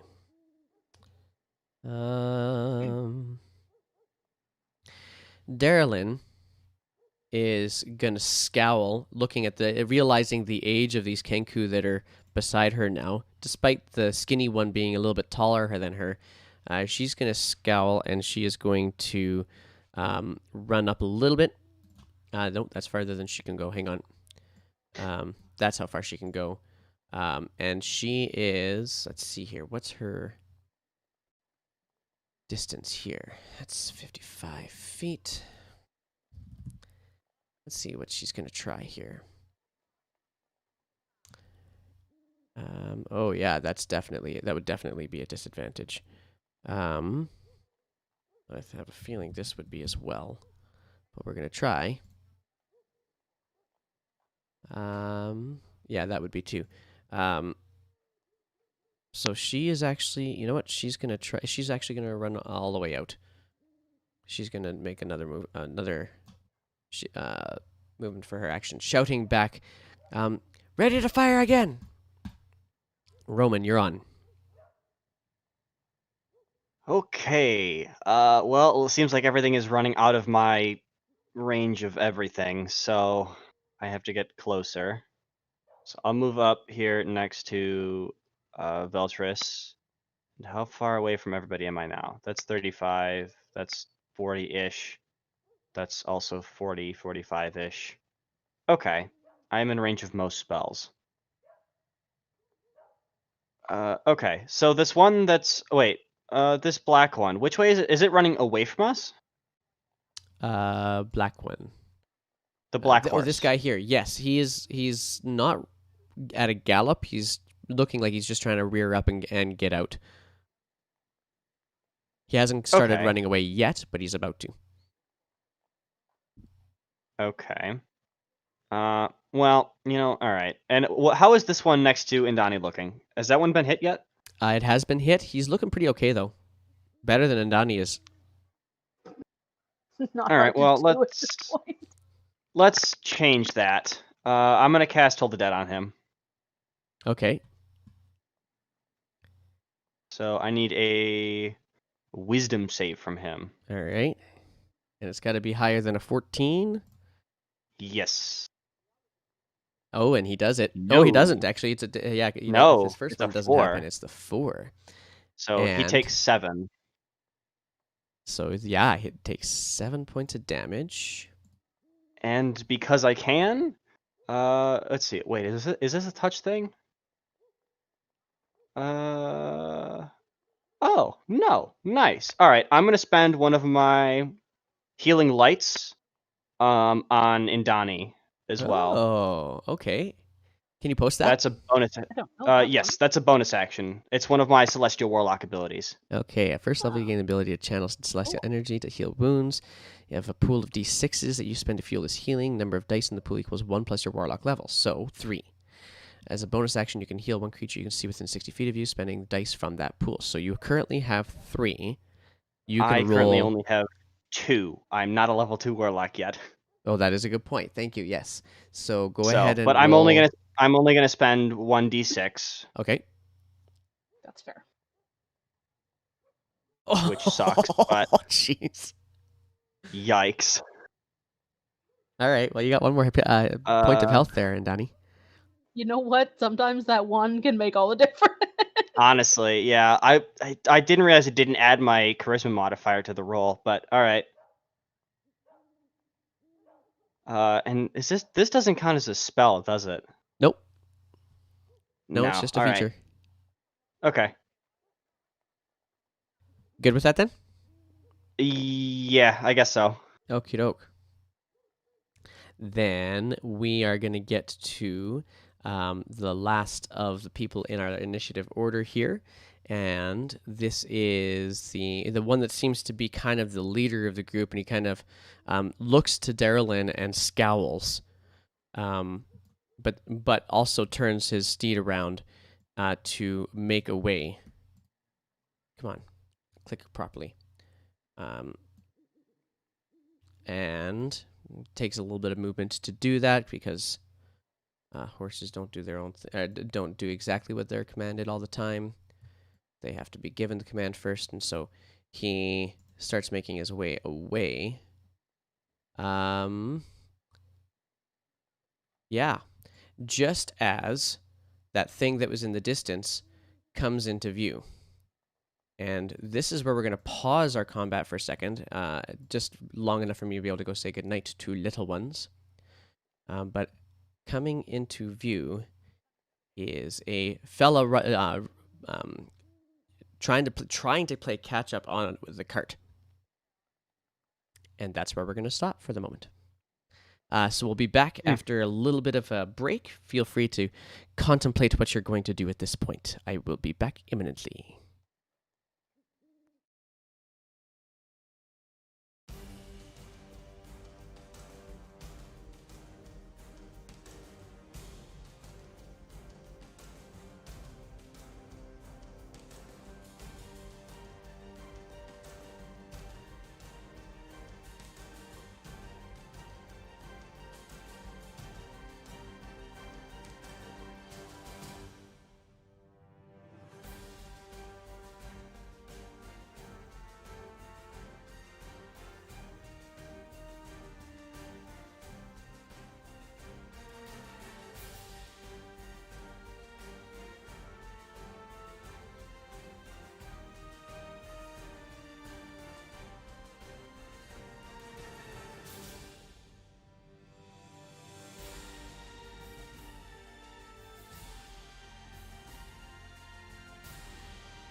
Huzzah! And we are back with some appropriate combat music that wasn't working earlier. I see. Welcome to all those people who are out there in Twitch and YouTube land.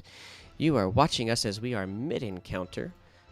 Currently, what's kind of been going on is Indani, who apparently is unnamed. I guess we could probably put your name tag on there now. Indani seemed to be escorting a couple of Kenku towards this castle that our main party of Marisol, Surge, Autumn, and Roman had just arrived at. Veltris was serving there, and it is being commanded by Darulin. And these barbarians came barreling down on horseback.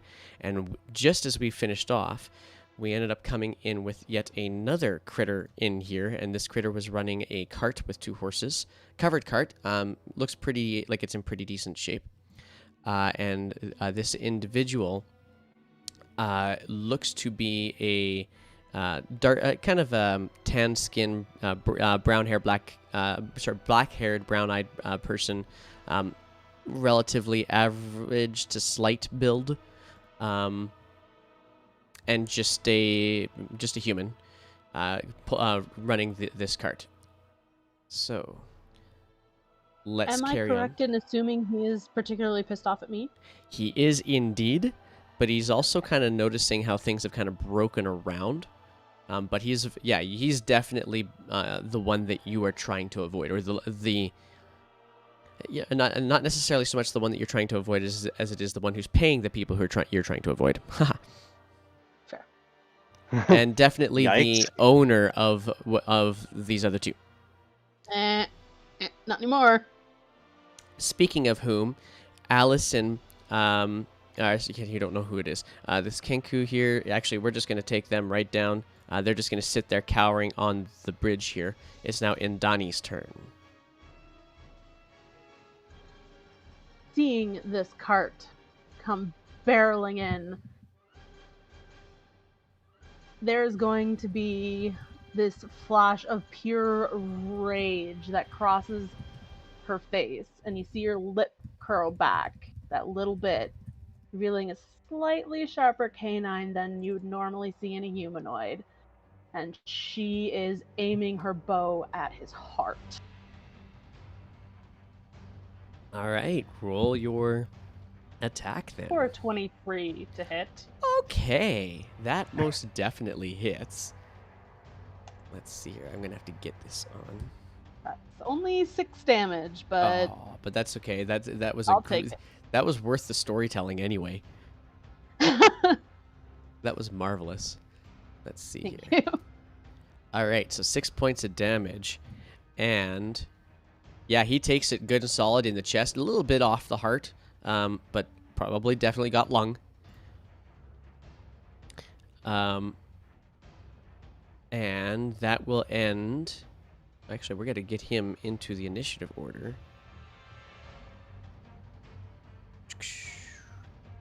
And chunk.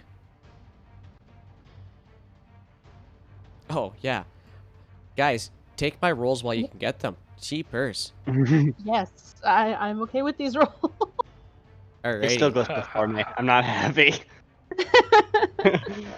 Oh, he's dead. So that is the next person up. Yeah, Indani, are you doing any more movement? Are you doing any other shooting? Or sorry, doing any bonus action, I should say?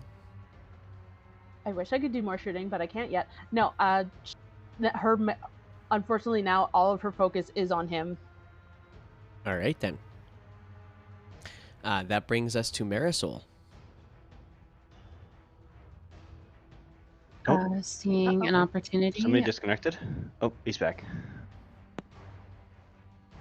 Sorry, go ahead, Marisol. Seeing an opportunity, I move up here. Where exactly do I need to be in order to get flanking with Indani? Right there. That'll work. I'll count that. Perfect. Just given that she's quite distracted by this new arrival, I'm going to go for a protective strike to hopefully annihilate this guy threatening her. All right.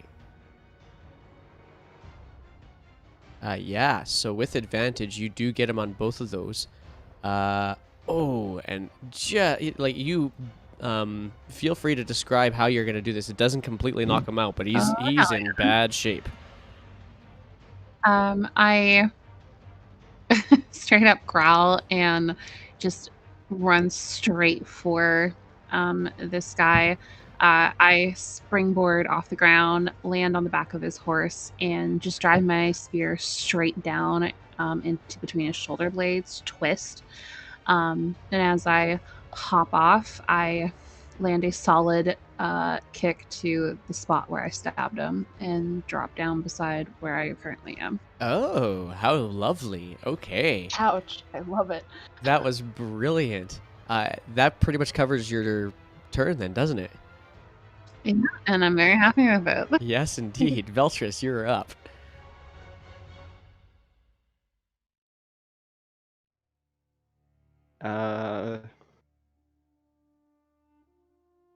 He disconnected and reconnected, so I don't know if he can hear us right now. Oh, okay. Veltris. Let's go have a look-see here. I did not see what's going on. Yeah. Let's see if we have any message from them. Hello. Oh, there you are. You're very quiet now. You're Tiny, super far away. quiet. tiniest little voice. Oh my god. So- Alrighty, so you guys. Could just We can barely hear you, but barely. You are very quiet. Here we go. Let's try that now. Go for it.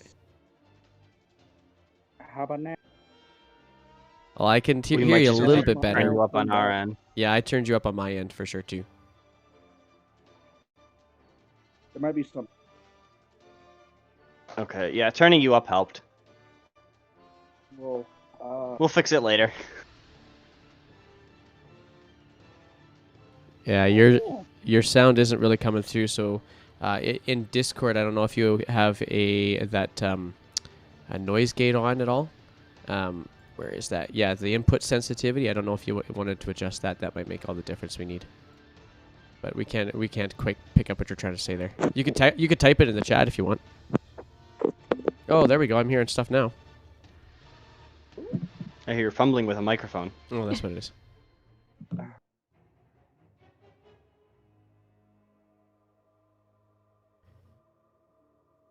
Yeah, I might just get you to type. Yeah, you are typing it. Look at that. You're beating me to the punch. Meanwhile, while he's doing that, I can let you know that the other Kenku is just going to kind of get into a protective stance around the smaller one.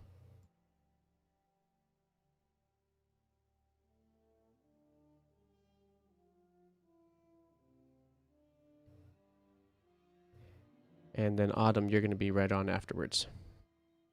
I got a plan. Uh-oh. D&D and plans don't usually go very well together. Tell me about it.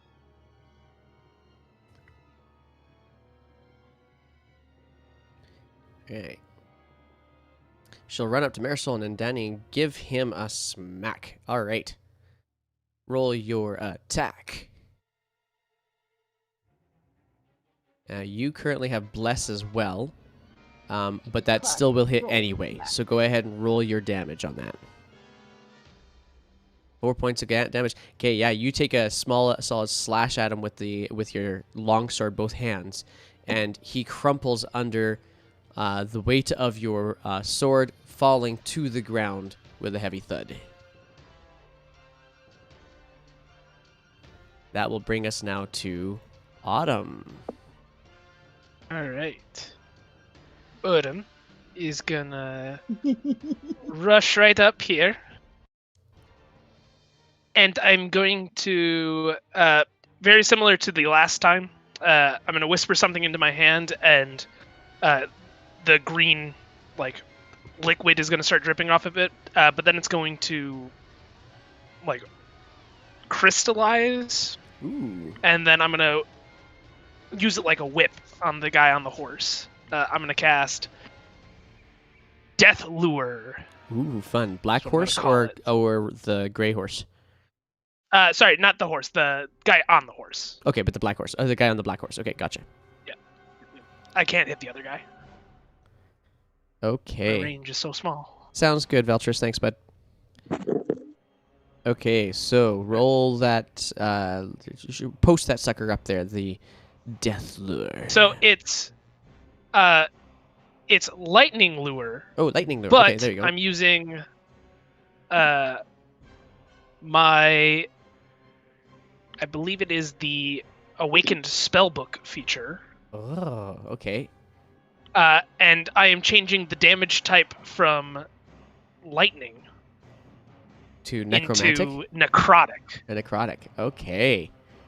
Alrighty. So, that's up to So I will Marisol. In not- I answer will to not your actually- question, that's up to you. Okay, so create a lash of lightning energy. It strikes at a creature of your choice. Strength saving throw. Oop, that was not supposed to happen. Let's see what we can do about a strength saving throw here. So the DC is 13. All right, so hang tight. Let's see if how he does on this saving throw. He fails badly. What? I pull him 10 feet closer. All right, and he takes 5 points of necrotic damage too.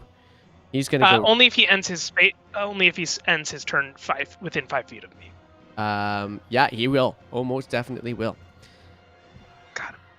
So yeah, you yank him off. I'm actually gonna say he's prone because he's fallen off this horse. It makes no sense for him to suddenly land on his feet. The horse is unmoved by the fact that this barbarian has now been yanked off its back. That's your action and movement. I believe that will be it for my turn. All right. That brings us to the fella who comes in on with the cart. And he's actually trying to rein the horses in. They take a little bit before they finally stop. And he's now trying. He's now going to try and start maneuvering the whole unit to turn around. Of course. Yeah. Oh boy. Okay, this could be kind of interesting to watch me try to draw this out. All right, so we're gonna get him to the point where he's kind of like this. I think we're gonna say, trying to maneuver those horses around. It's a little bit of a tough slog, and it takes a little bit of work. He's able to get the horses to go where he wants them to be, but it's a bit of work. Brings us on to these other dudes. This one is prone and on the ground. This one's dead, so we only have one of them.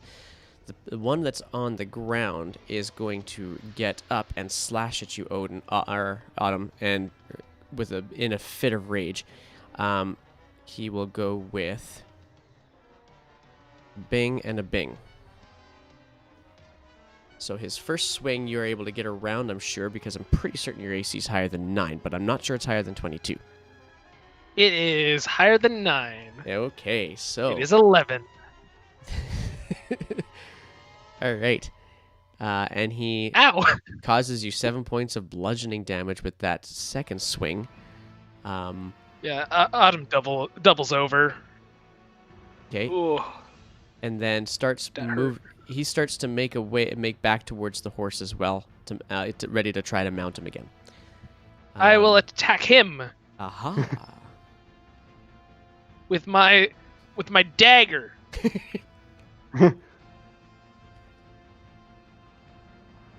Yeah. Dagger, dagger, dagger. Oh yeah, you got your bless. That's oh. right too. So that hits. Roll your damage.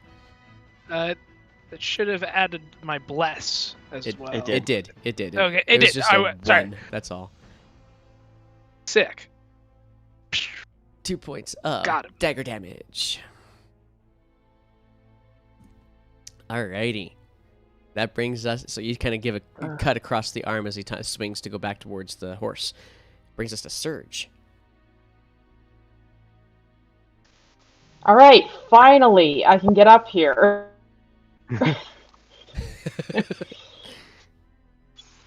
Okay, now I get to actually melee. Okay, let's go. I gotta turn sneak attack off because I don't have that right now. Angry noodle. Angry noodle noises. Now. Are you That's eating gonna right now? Yes! Okay. Well, there were Get angry him. muffin noises before. Oh, that's a good Yes. shot. I can be heard now. Yes, you can be heard Yes, now. you can be heard. Welcome Yeah, back. bud. Wow, you skewer him right through the neck on the other side. He's already had a bolt go through one side of the neck. He is effed up. Is he living? He's living, but he's spewing blood. Well then. Surge is And- gritting.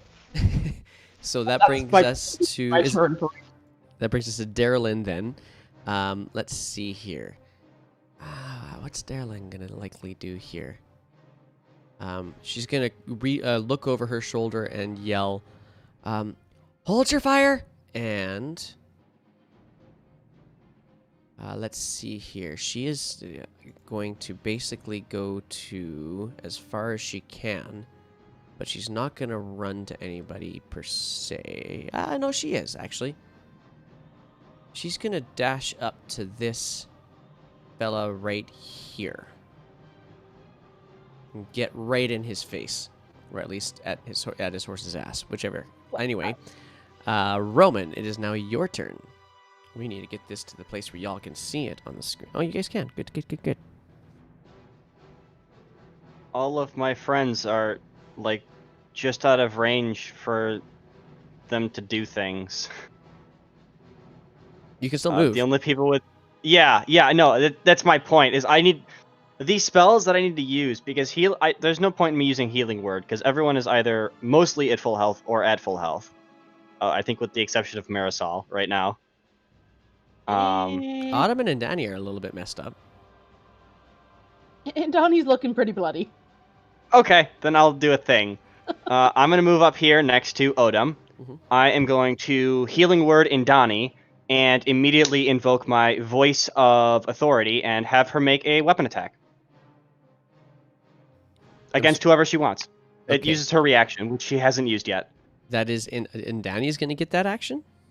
Yes, Indani gets that action. That is a Voice of Authority. Okay, you can cast a spell with a spell slot at first level or higher and target an ally with a spell. That ally can use their reaction. Aha. So you're healing Indani, and she can Yes. I'm using Healing Word, and then she can use her reaction to make a weapon attack on anyone within her range, basically. anyone of your choice that you can see.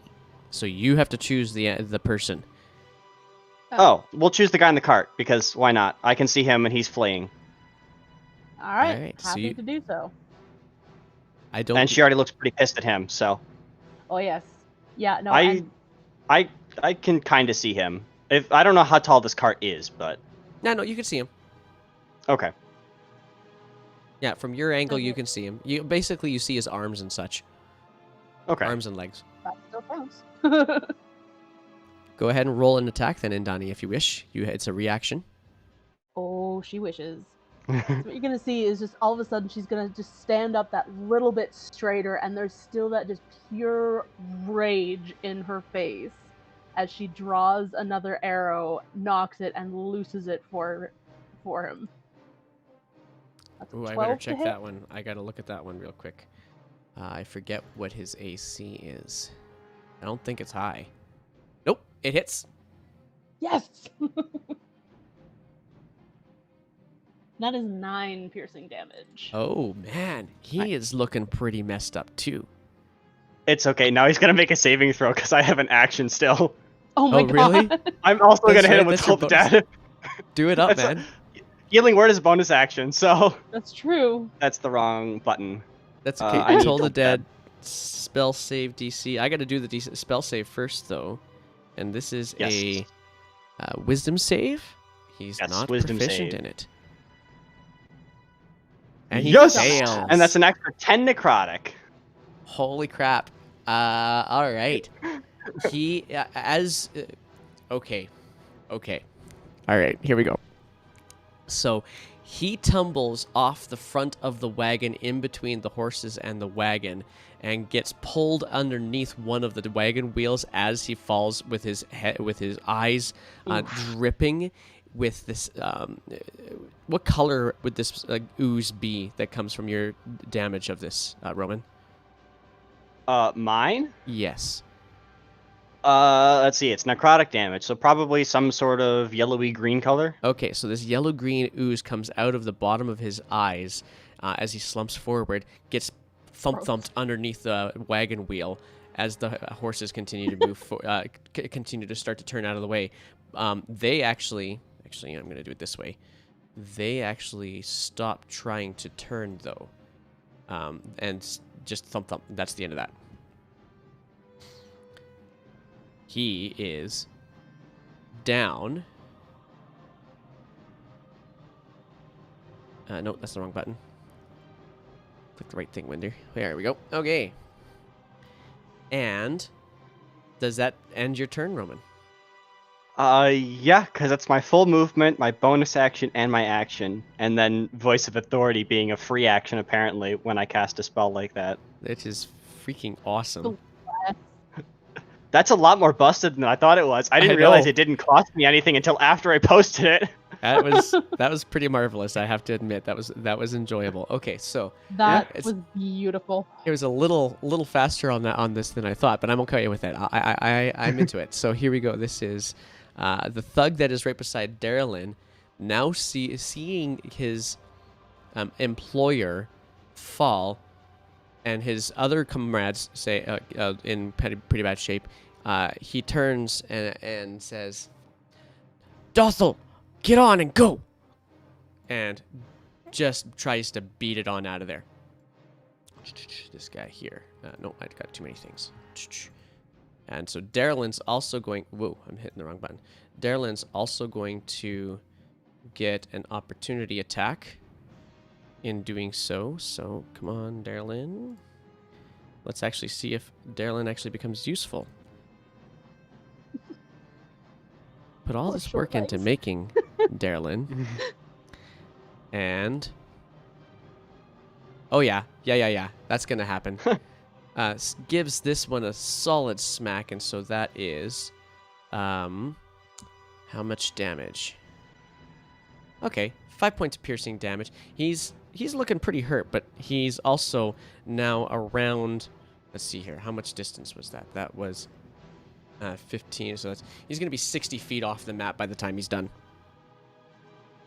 So we'll get... Yeah, he's going to be... He's just blitzing on out of there. He just kicks up the horse and away and dashes. So he is now off the map. That brings us now to top of the initiative. There's nobody in range. Okie doke. So, the two Kenku also just kind of stand there,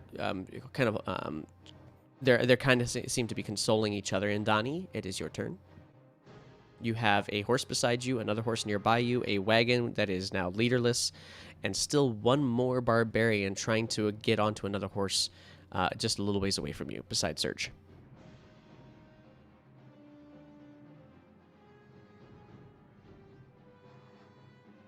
Fuck it. She's jumping on the horse going after him. After the other one? Yep. All right. Okay, so let's get Bastard's not getting away. All right. And jump on the horse. Animal handling check for me, please. Yo, cross fingers. Oh, shit. All that means is that it's going to make it half speed for you, basically. So you're able to get onto the horse, but it takes a little bit for this horse who does not know this rider to kind of get its head. You do get away, but you don't get a full action and dash on it if you don't want it. That's fair. You good with that there? Yeah. All right. So everybody else, you see this strange person who you've never met before just hop on a horse and start tearing off after this barbarian. They're stealing our horse. Marisol, it's your turn.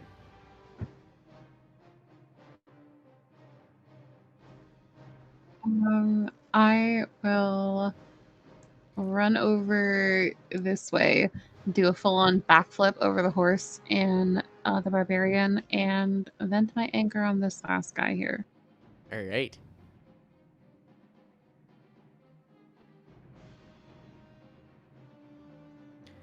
That brings... Imagine those hit. Yeah, they both hit. go ahead and describe it off. Now he falls off of your spear actually. So go ahead and describe that.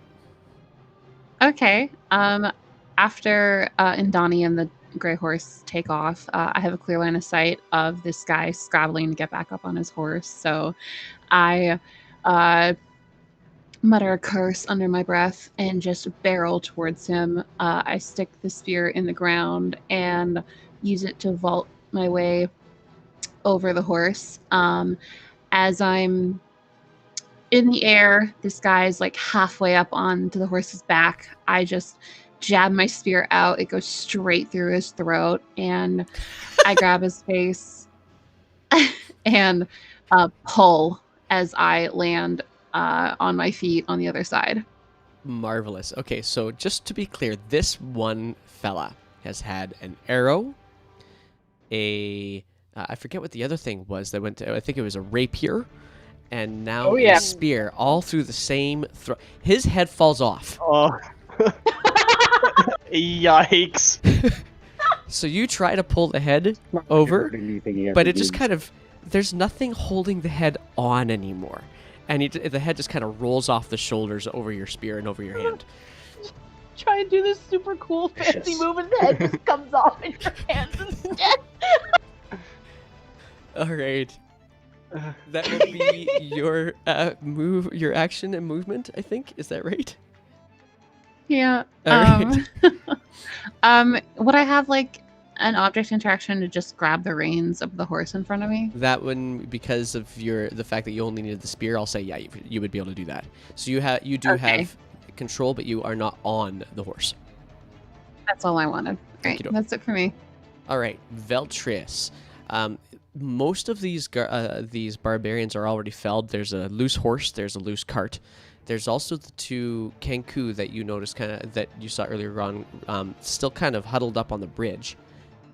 You do see, if you were to look over towards the tower, you would see that the ballista is ready to shoot it. But the only other living person here that seems to be of an enemy kind of thing is easily, well, let's see your distance. They're 60 feet off the map, so they are 130 feet away from you right now.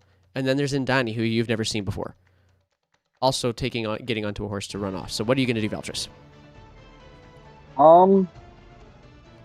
Seeing that it seems like everything's kind of starting to settle down, at least in the area for the most part, she's going to kind of start making her way back to the Kenkus to assess the situation with them and see how. Okay, you have a concentration spell of Bless Up. You're going to keep it up too while you're at it? Yes. All right, let's get you. So, just walking or dashing over to them? She'll do a dash just to get there quickly and make sure they're all right. Sure, And I can get right up next to them. Okay, The go full ahead. dash. Go ahead and do that. When you get there, the two are speaking in... What languages do you know? I know. Common Common. I missed the other one. Sorry. and Infernal. Okay, so yeah, you don't recognize the language. It's a strange kind of whispery, chittery kind of language that they're speaking into each other.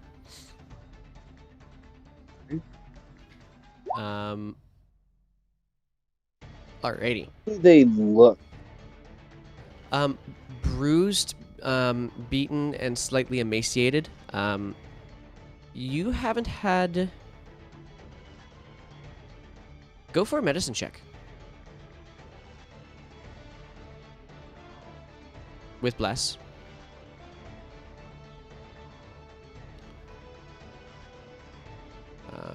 Yeah, okay, so... Yeah, you're not familiar, honestly, with Kenku anatomy very much, but they do... You're not certain, especially on the skinny one, that feathers are supposed to grow that way. Let's see, is lay on hands an action or anything? Or is Ooh. that just a feature? Yeah. think that's- think it's it's an yeah, it's an action. Lay on hands Yeah. is an action. So, I believe that'll be all for you right now. Yeah, They mostly just look like they've gone through the ringer. They don't look like there's anything bleeding or broken per se. It's just feathers don't grow that way usually. They usually grow like in the same direction, not in odd, strange directions. Yeah. So that'll be all for her for right now. Okay. Autumn, your turn. Hey, that guy who's 120 feet away Yeah. Is that his distance now away is from you? perfectly within range It of is. magic missile. So I hit him. Okay, go ahead and throw your 3 magic 3 missile times. rolls. Pew! Pew! Oh, Oh my Pew! god. okay. Yeah, 3 magic missiles just kind of arc way out into the distance. And kind of like in that one scene from the Lego movie where the bad cop just chucks this chair and it hits the guy off in the distance. That's what it looks like here, too. All right. Anyway, I started blasting. Yeah, Alrighty. Autumn's got his like finger gun for this. He Pew is... pew pew! You don't... He's too far away. You can't tell how good he looks. It's okay. He won't be. He probably won't be standing for much longer. We have 1 person on horseback and 2 people with 120-foot range spells. And then Yeah. I'm gonna start moving up towards the horses. Okay. Go for it. And so I'll say that you'll now have control over that horse as well. Surge. He's 120 feet away from me. There is a All cart right, I'm gonna that is out of control beside you there, though, too. I'm not interested in that right now.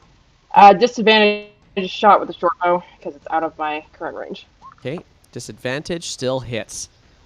Nice. Boom. And he, from this distance, you basically are only able to see him kind of lurch forward and fall off the horse after a couple extra strides on the horse. And the horse just keeps on going. But that one he is now also down and dead. And that brings us now out of our initiative. And allows us to have a little bit of an opportunity to actually converse a bit, I suppose. So let me just get this out of initiative here for you guys. In that case, let's go. now I'm gonna go try and get the cart under control. All right, so let's see here. Well, first thing we're going to do is we're going to give our new players a chance to decide what they're going to do next. First, as our way of welcoming them, so we'll start with Indani, who's on horseback, about ready to make a tear off after them. What are you going to be doing now that we are out of initiative? I am so sorry. I wanted to get your pony for you, but You can, her you mate. can still get the pony. I know, but her. It's mate okay. was I the have guy a being black dead. one. There are 4 or 5 other horses still. No, I know, but she Got wanted the dapple gray. seven. Anyway. Black looks like a People, we stick Frisian. I'm together. okay. Yes. Anyway, so once she sees that last guy fall off his horse and not move, she will rein in the horse she's on and turn. And she's not going to gallop back because now the immediate threat is over. So she's just going to turn around and just take an easy sort of lope back because she wants to go make sure the Kenku are all right. All right. And what are you going to do then, Veltris, now that you're already with the Kenku? For looking at her, she's going to kind of try and urge them into the gates. Come on, let's go to the infirmary. Okay. And they go quite willingly. They don't seem to know.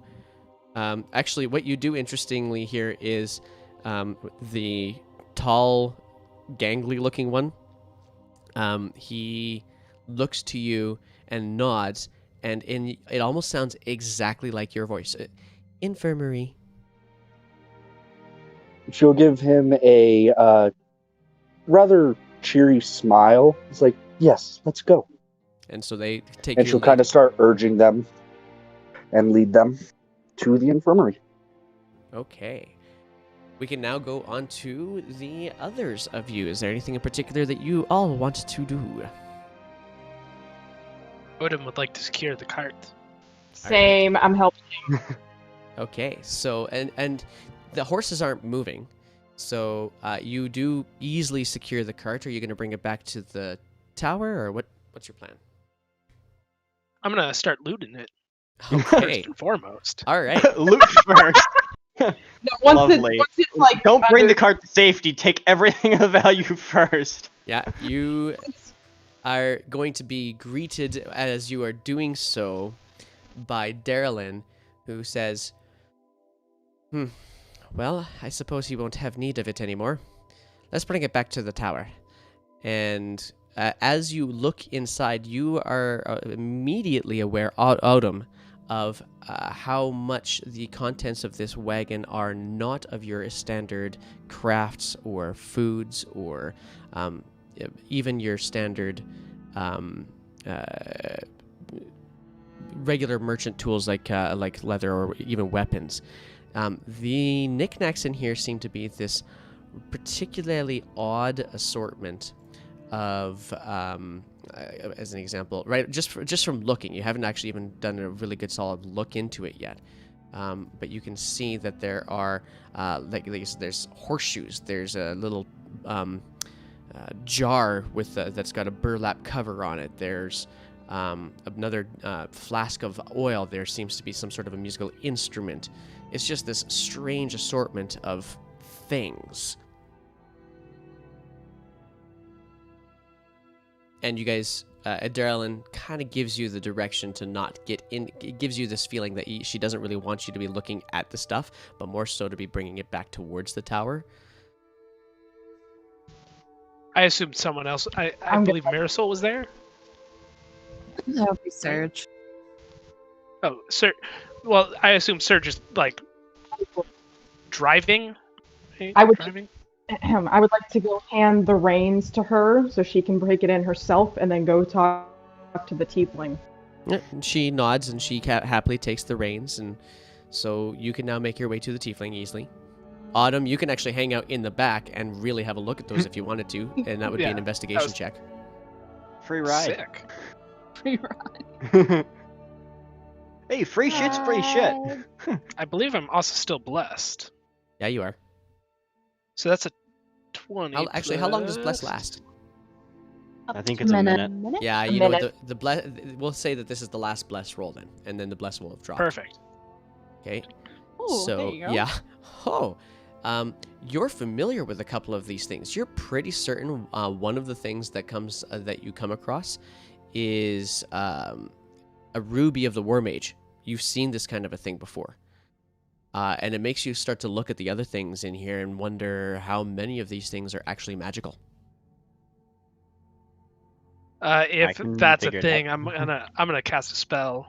Okay, you cast. I think we your had the spell, exact same idea. But we're gonna go over to Marisol to Serge and Indani first. Just want to walk up to her and say, well, who are you and what are you doing?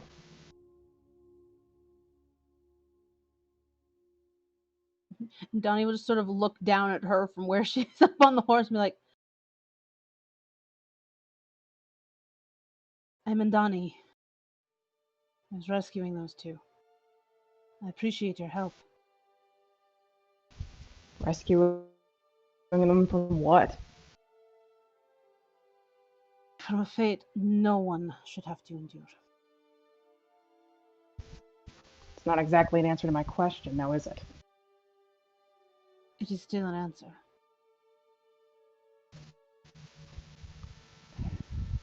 That sounds like a Roman answer, not gonna lie. It does! And Serge does not like that, I already know.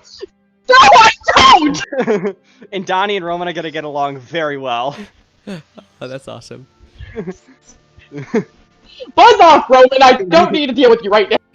I'm not over there, I'm just saying, it's an answer he would give, and I know you don't like it.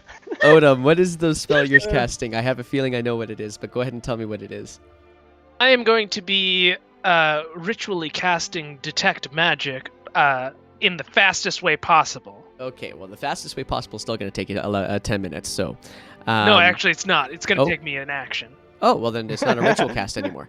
Like, yeah, I Um, was gonna say, Yeah, it's like, wait a second. It's just a regular casting. If Oh, that's the his case. awakened Nope, book, it's I think, ritual allows cast. him to do Oh, a that's fancy thing with right. that. I'm You a scribe can. wizard. Oh, that's right. Okay, fine. So, you cast detect magic. Okay, here we go. Let's. I have a thing to say, and the thing that I have to say is, let's see here. Oh no, it's not the right thing. I put it in there. Let's see here. Okay, so basically the wagon lights up like a freaking beacon, and you see a variety of different things that evoke a bunch of different schools of magic. Almost every school of magic is actually represented by something inside this wagon. Holy shit. All right.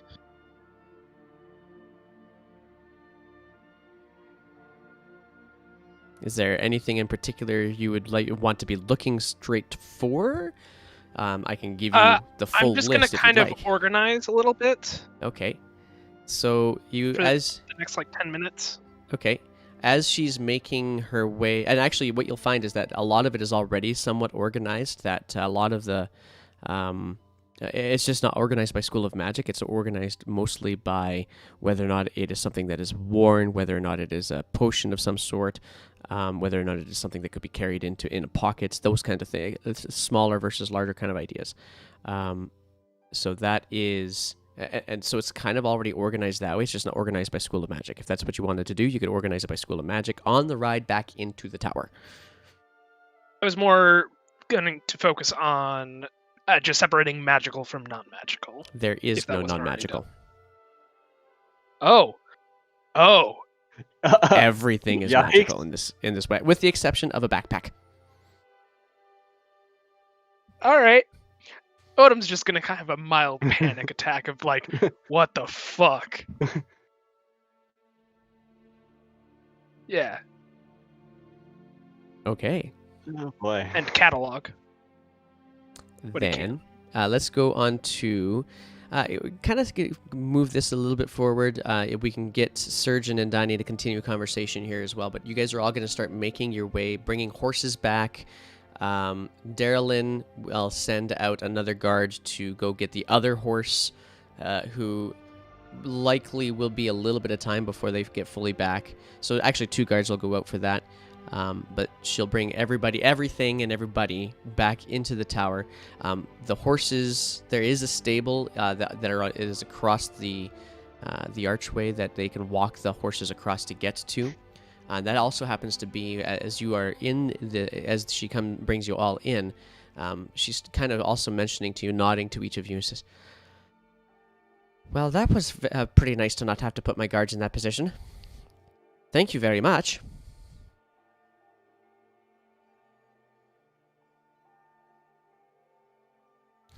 And Donnie is gonna Upland? look at her and be like, "Why are you thanking me?"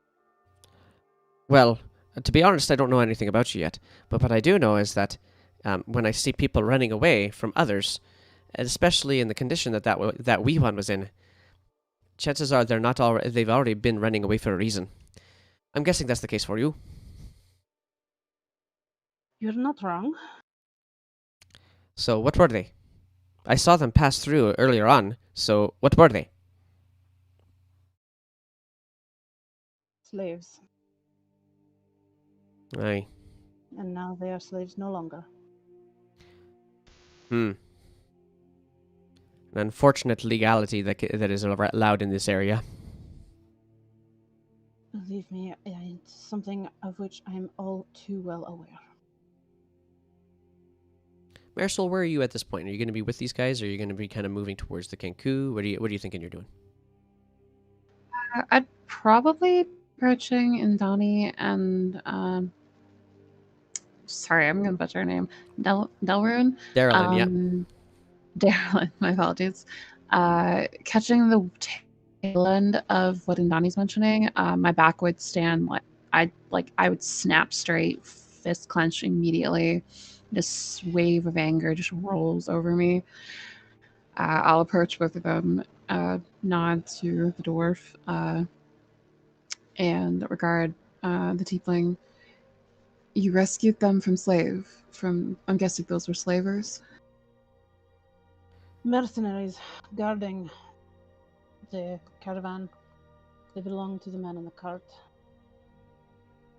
Well, I'm even more glad Yourself. that I killed them then.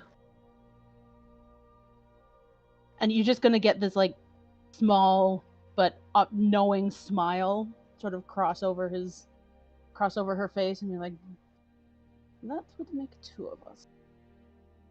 I hold out a hand, actually quite friendly for a change, and offer a small smile. Marisol de Avila, from Melbourne. And Donnie, Ravenstar. Both of you roll a history check.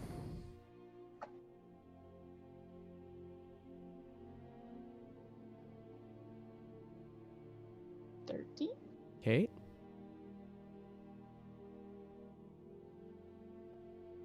Ooh.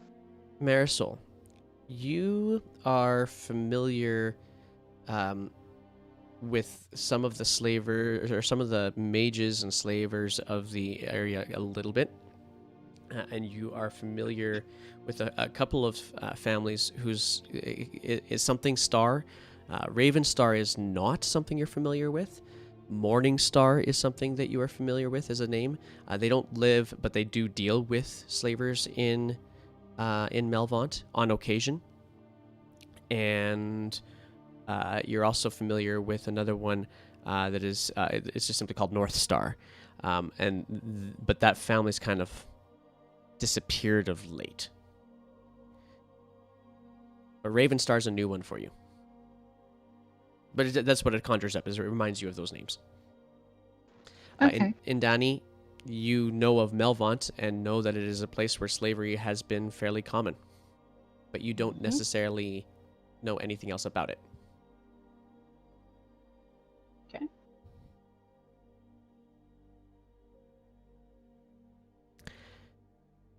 With that, we're going to switch over to Veltris for a brief moment. Veltris, you have been working with the Kenku, and what you've kind of learned is that the smaller one doesn't really speak very much.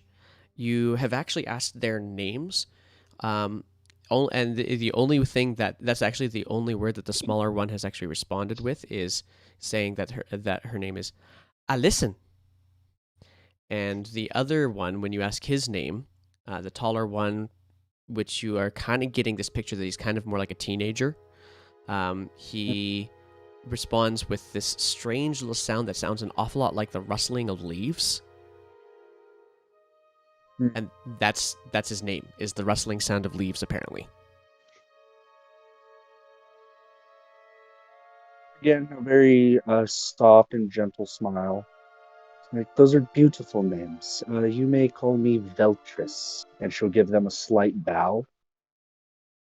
You may call me Veltris. And that's the teenager saying it.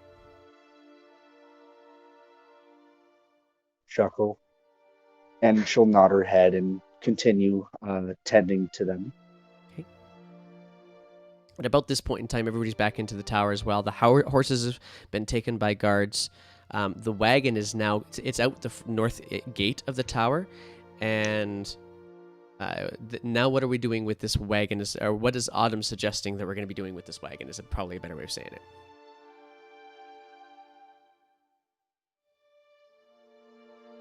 Going to kind of lean out, presuming the nice dwarven lady whose name I am currently forgetting. Darylyn.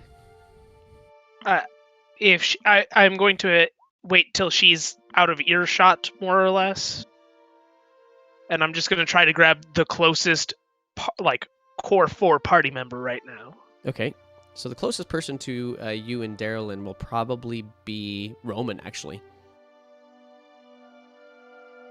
I am heading towards the infirmary, so I have no idea what's going on with this cart. That's true. So you're off towards the infirmary, at which point the next person who would be closest to you would probably be Serge now, because Marisol would have gotten involved in that conversation with Indani. Perfect. Can you hear me any better now? Yep, we can hear you good. We're getting message. I don't know if you guys are seeing that in the Roll20 chat, but one of the things you got to be careful of is if you can just barely hear somebody, but they can kind of cut in and out. What I'm going to try and do is make sure that they still get a chance to speak anyway, because microphones be dumb. When They do. actually, sorry. I'll DM you about it. Okay, sir. Serge, you're on. Now, what's going on? I was dealing with tech issues. Okay, so what has happened is Autumn was going to approach you to. They're kind of trying to figure out what to do with the stuff that's inside this wagon, or even what to do with the wagon. The wagon has now been brought to the north gate of the 3-tiered tower, and you were the closest person nearby. He was going to try and grab your attention. Oh. Yes. Just kind of like get you, try to wave you in as close as I can. I step a little closer and like lean down. I assume I'm still in the cart. Oh, that okay. wrong? I lean in then. Yeah. I want to be at eye level. It's a rare thing for a dwarf. Yeah, no, it's great. It feels amazing. You're looking down at Surge right now, probably. Maybe. Actually, probably. But just go. All right. Don't make any weird gestures or look in like sheer shock or anything. Real quick, just make sure I need to preface that. All right. This shit is all magic. There's a definite flash of surprise, but he doesn't flinch or anything. Yeah. What do you? You can see Autumn's face of like, holy shit. What do you mean? It's all magic. It's all magic. I kind of lean around him and like look at the stuff inside and say, "They're all magical items." Seems that way. Holy! Who were those fuckers?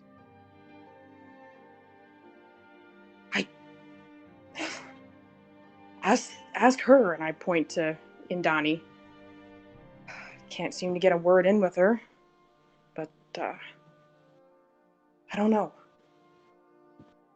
Do we try to like claim this as a reward, maybe?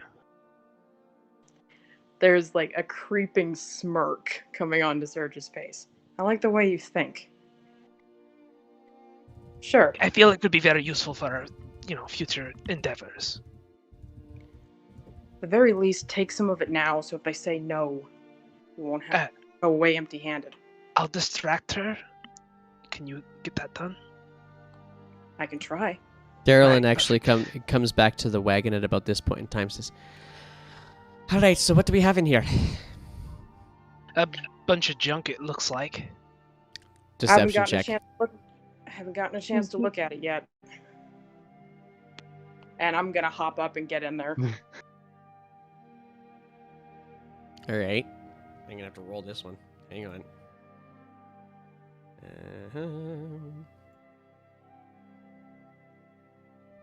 Oh yeah, it's not an advantage, so okay. Yeah, she says, huh. She kind of takes a peek in. That's unfortunate. Anything in there that you guys would want? I mean, we kind of want the cart. Let me look. I'll get back to you in a minute. Certainly. We don't have a place to store a cart, and really, if it's just a hunk of junk, then there's no point in us trying to store that. We have to keep all our keep space for when they start bringing in the harvests in the area.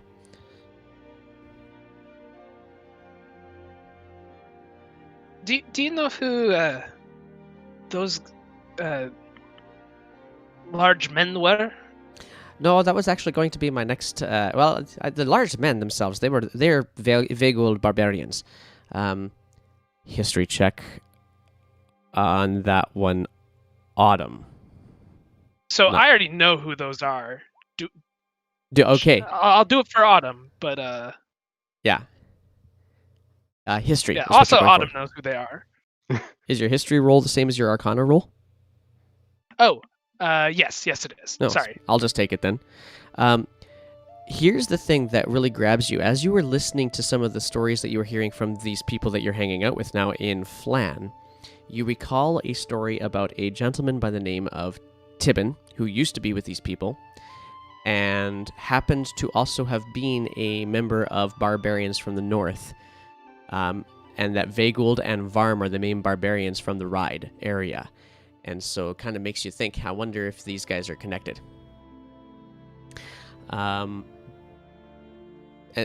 Darylin carries on saying, they don't usually come this close, and but I suppose if they're in for pay, then they'll chase it right down to get that last coin. Enough. All right. I think we'd also like the horses. It would help out on our travels, but I understand if that's asking too much. Well, unfortunately, I don't know exactly what to expect of all this. I'm gonna have to talk to that tiefling and see what exactly is all involved here. I actually do know that there is a farmer who had his horses, or had one of his horses taken by some sort of creature of the grassland. So he could probably use a replacement, and that's kind of what we do around here. Is we help the farmers out. They feed us. We help them. It's it's what the castle's for. So just bear with me for a little bit before I make a decision on the horses. But we're gonna keep them in the keep for now anyway. No problem.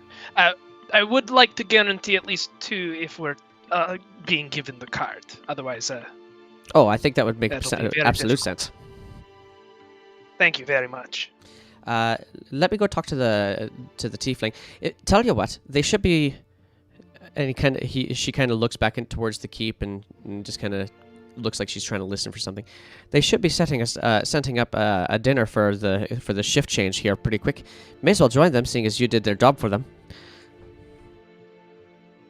Sounds lovely. I'll wait to see you there, and hopefully with an answer. Marvelous. I'm going to go talk to that tiefling. Feel free to put this cart where you would think it's a good place to store.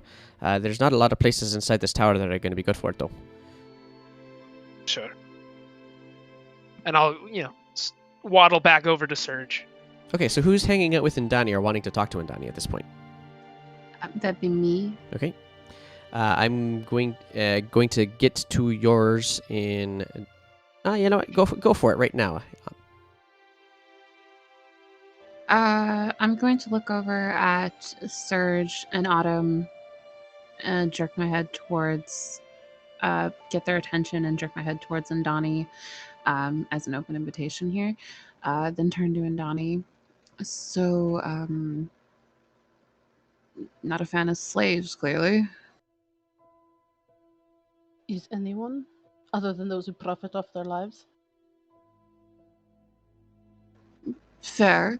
It's been a while since I've seen someone so openly against it. Melvont's not really known for its moral stance, after all. Again, something I'm unfortunately all too well aware of.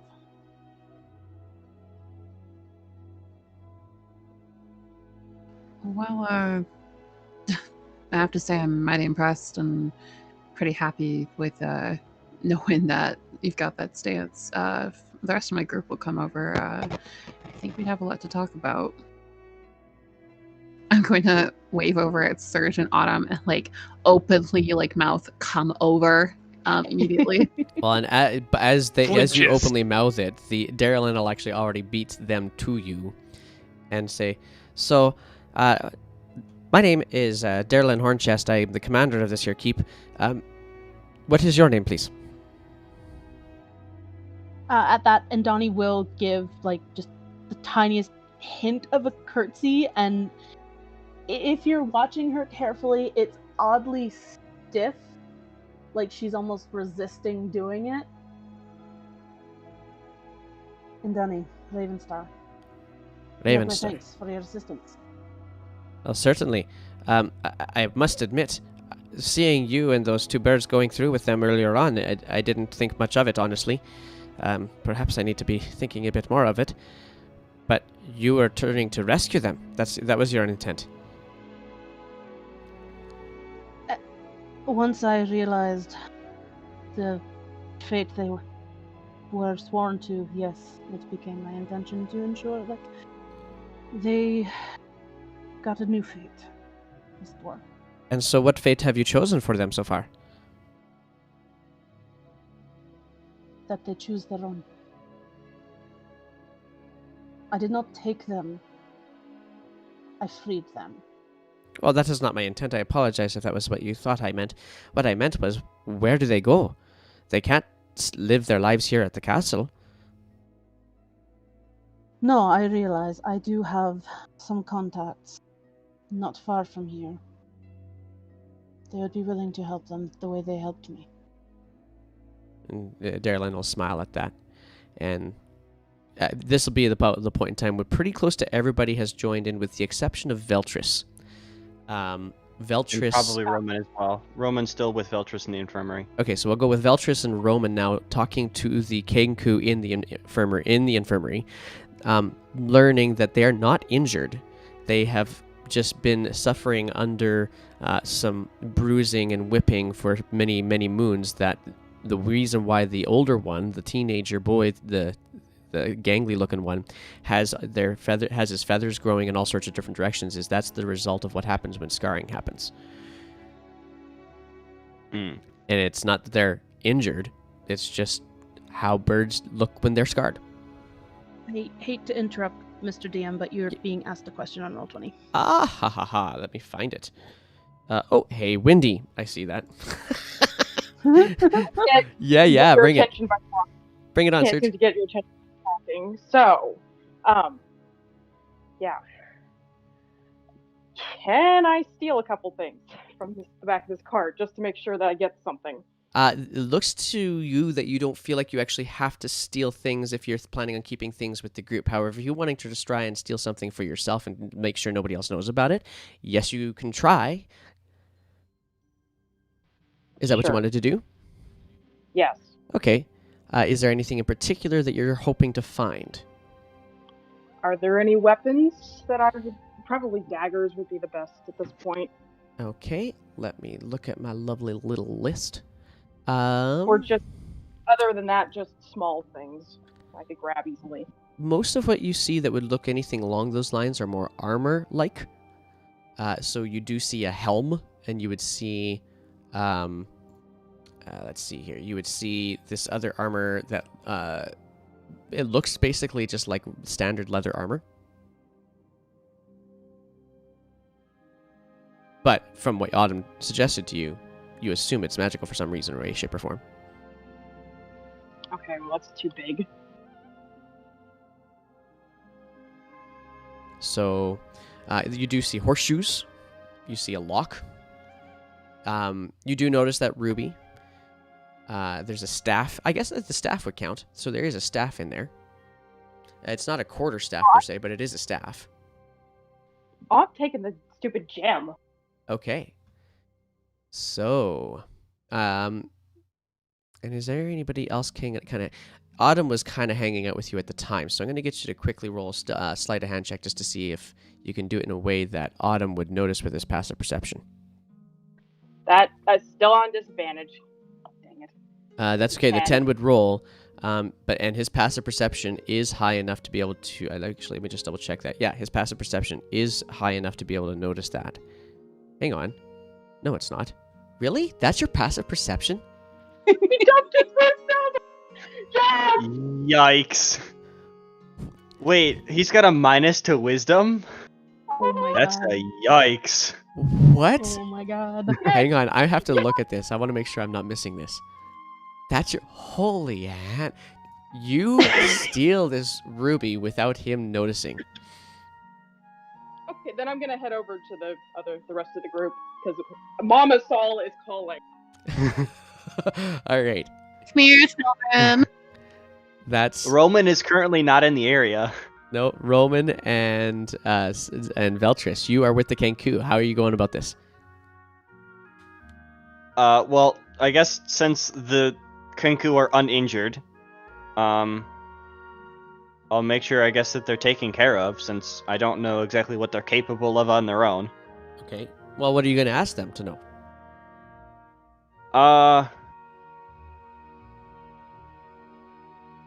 I don't. Veltros will ask if they're hungry at all. Yeah, dinner. We were told dinner. Oh, I don't know if I wasn't around when we were told the dinner was coming up. So Okay, so the gangly one, the teenager, how would he say this one? He would say this as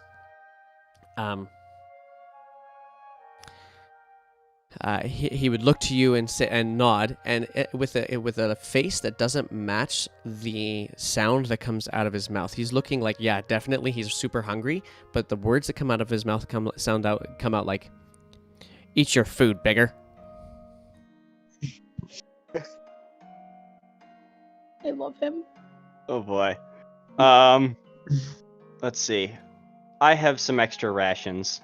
How many days had we've been traveling so far? It's only been just about 2 days now. Okay, so I would have used 2 of my own rations then, correct? Yeah, I'd say that's about right. I'm not even Okay. sure you would Then actually say that you've used your full second ration for that matter, but yeah. Well, for purposes of counting, it would Yeah. probably be easier. Yeah, for sure. Then I'll give each of them 1 ration as well, so that puts me down to 6 total. Okay. That way they have some food. Since I was unaware that dinner is a thing. Veltros have been here long enough to kind of learn the schedule. Yeah, so Veltros would know that there's definitely a dinner going on. Yeah. Oh, okay. So it would be like as he kind of confirms that yes, they are hungry. She'll kind of give a saddened smile to his response. And says like, well, we should be doing shift changes, so there should be food here in a little bit.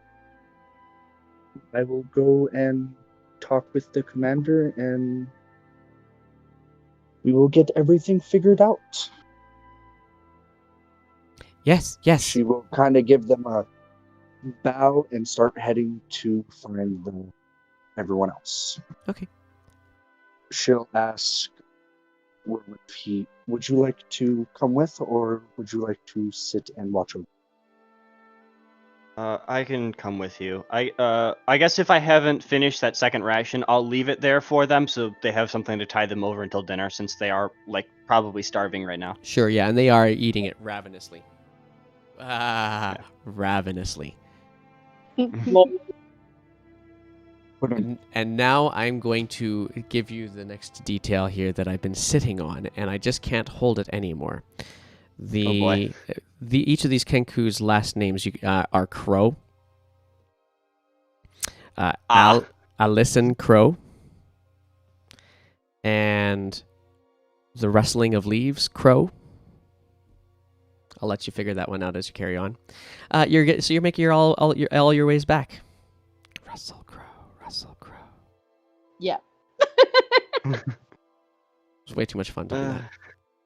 Okay, so let's go to. You're now all back into this, and the spread isn't exactly the most opulent spread, but it is breads, not heavy duty meats, more like mutton kind of thing. A few fruits and larger fruits like apples and such. So it's very much a standard, very much a basic thing. It looks like everything's been kind of grown or milled or things or baked basically right here in the keep from produce that has been created from the area.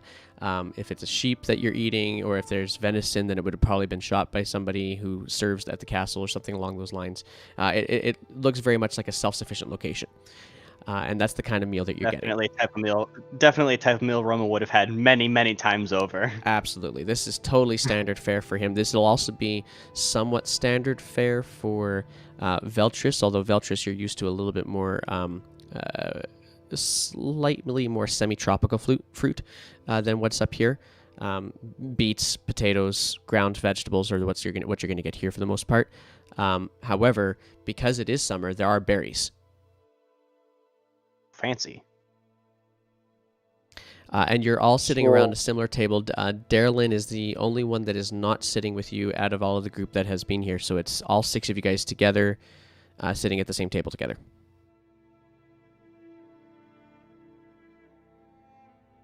Well, Veldris would have went to talk with Darylin about the Kenkus and seeing if it would be all right to give them food, just as a to make sure to ask.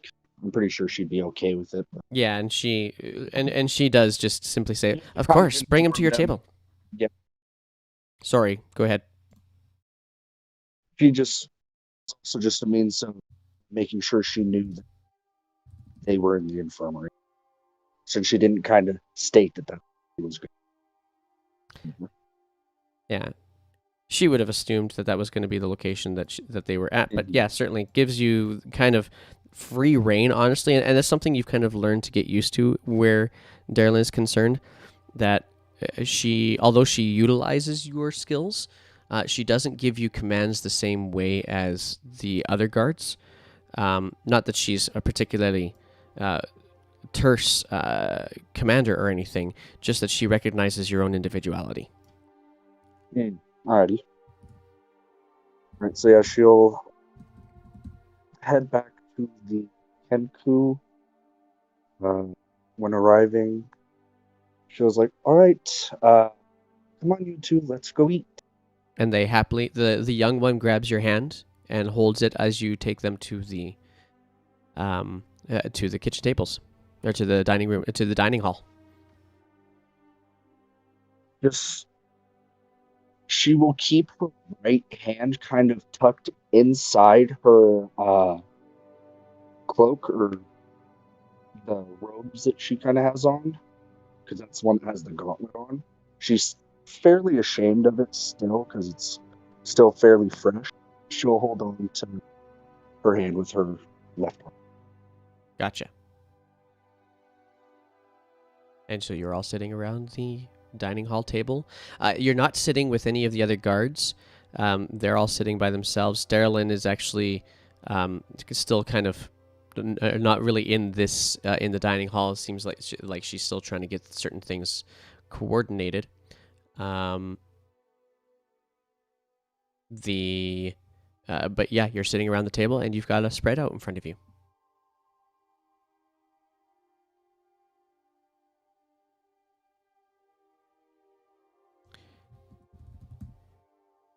Free reign for asking the questions of each other as you wish.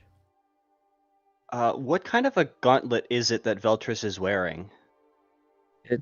Well, now that you are you would have been closer and probably seeing her while she was heading with the Kenku. It is a very kind of crude-looking black metal that seems to be fused to her arm. Okay. If you know anything about religion, I'm pretty sure you can. Roman does not. He has a -1 because intelligence is not his thing. Roll it. Because all right. I guess if I get to roll it, I'll roll it and see how bad this comes out. Not as bad as I expected. Yeah, 13. Do you think that would be enough to know how this is connected to a religion of any sort? Beltris? From what I've read, it is fairly well known for the religion that they are associated with having this. So I would assume that it would be good enough. Okay. At least for me. Okay, so go ahead and describe it then to him. So this is a gauntlet associated with Bane worship. With who? Bane. A lawful, I believe he's lawful evil. You would actually recognize something the evil. Name. Yeah, you would actually recognize the name Bane, having spent any amount of time in Flan at all, knowing that Flan had been run an awful lot by Baneite cult members, and the Black Fist are actually, they're no longer connected to Bane, but they have kind of were formed as a cult of Bane and formed into a private militia that operates in Flan. They no longer connect to Bane, but Bane is very much a part of the Moonsea area, particularly the Zental Keep and such. if you paid any attention to it, on the back of the palm, you would notice that it has been desecrated with Helm's symbol. Nice. Alrighty Yeah, then. so she has a gauntlet fused to her right arm. It's from a dark past when she worshipped Bane. Okay. Roman's probably going to keep that to himself because I think he would understand that that's not exactly something you would talk about openly. Okay. He understands that there are some secrets that do need to be kept. Let's see. I would like to turn to Marisol and like wipe my mouth with the back of my hand and ask, so why did you want me to come over earlier? I whisper, sounding a whole lot more excited than I think anyone around the table would have heard before, and like awkwardly cut my hand over my mouth. We need Indani in the group. Well, that was fast. She's a jerk. She won't answer my questions. Neither do I, and I'm still here. Can I just flip Roman off? Sure. That's totally okay. He's not going to do anything about it. This is not an intimidation check. This is I'm making my friends in the most unique way possible check. There you go. I'm not even looking at him. With this tongue Roman is stuck already on very thin ice with Surge. He physically can't care less about how Surge feels about him. So he's pretty much taking any opportunity he can to piss Surge off even more. Screw you, Zach. Hey, the relationship started that way. It's going to continue that way until somebody makes the turn. Okay, I'm still talking to Marisol. Okay.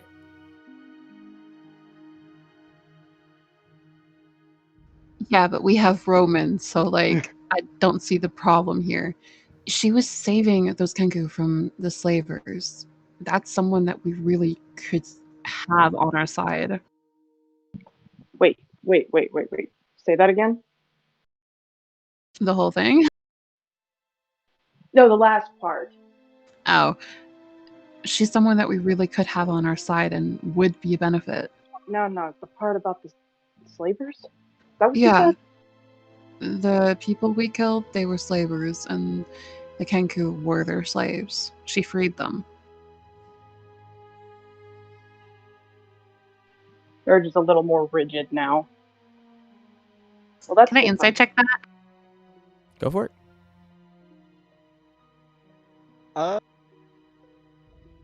Are there slaves where Roman is from? I don't believe Yes. so. There are? Yes. Okay. Most of them don't view themselves as slaves because they also feel like they're serving kind of this ancient dragon that used to be in the area and running the whole show. But they are. And so I didn't realize Marisol, that people still believed in that. there's a few, yeah. Marisol, I don't think with an 8 you're going to understand what that rigidity means, just that you're going to see that the muscles are tighter. I'm pretty sure last session Surge told Marisol a thing about that. I don't remember. I mentioned I was a slave last time. Oh, fuck. I totally forgot. My apologies. Fine, that was 3 weeks ago. Just roll with it. It's been a while, yeah. It has been. Okay. Then disregard that roll. Yeah, sure. I straighten up a bit more and drop the hand and just like actually attempt to look friendly for a change. Look. Autumn is immediately on edge.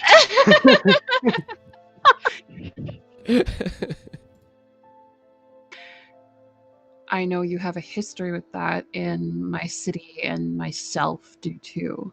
It's for that exact reason that I think inducting her into whatever the fuck we are would be a good move.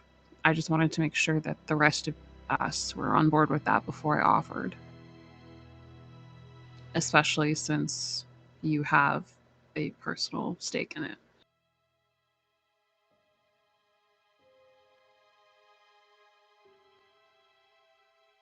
I guess I'll look to Indani since I'm now hearing all of these things that I didn't know about previously Oh, because this I was was supposed off to be doing other things. whispered. Yeah, that was all whispered. Oh, was it? Okay, I didn't Yeah, realize. I I assumed didn't it was realize just Vathar us four at talking the to. table. because it's just us at the table. It's literally just the 6 of us and the 2 Kenku. So Oh yeah. I I didn't thought know it was just if the it was 4 of being us. whispered or not. No, it's Oh, not I- all of you except Yeah. Was it all? and Veltris is sitting with you, kind of more. I'm thinking probably more along with the Kenku than Yes. anything, and just is sitting with you guys as a matter of convenience. But she is there. Veltris is there. Go ahead and talk about Indani because she's more focused on making sure that Kenku have enough to eat. So really, Indani and Veltris are actually probably closest to each other aside from everybody else.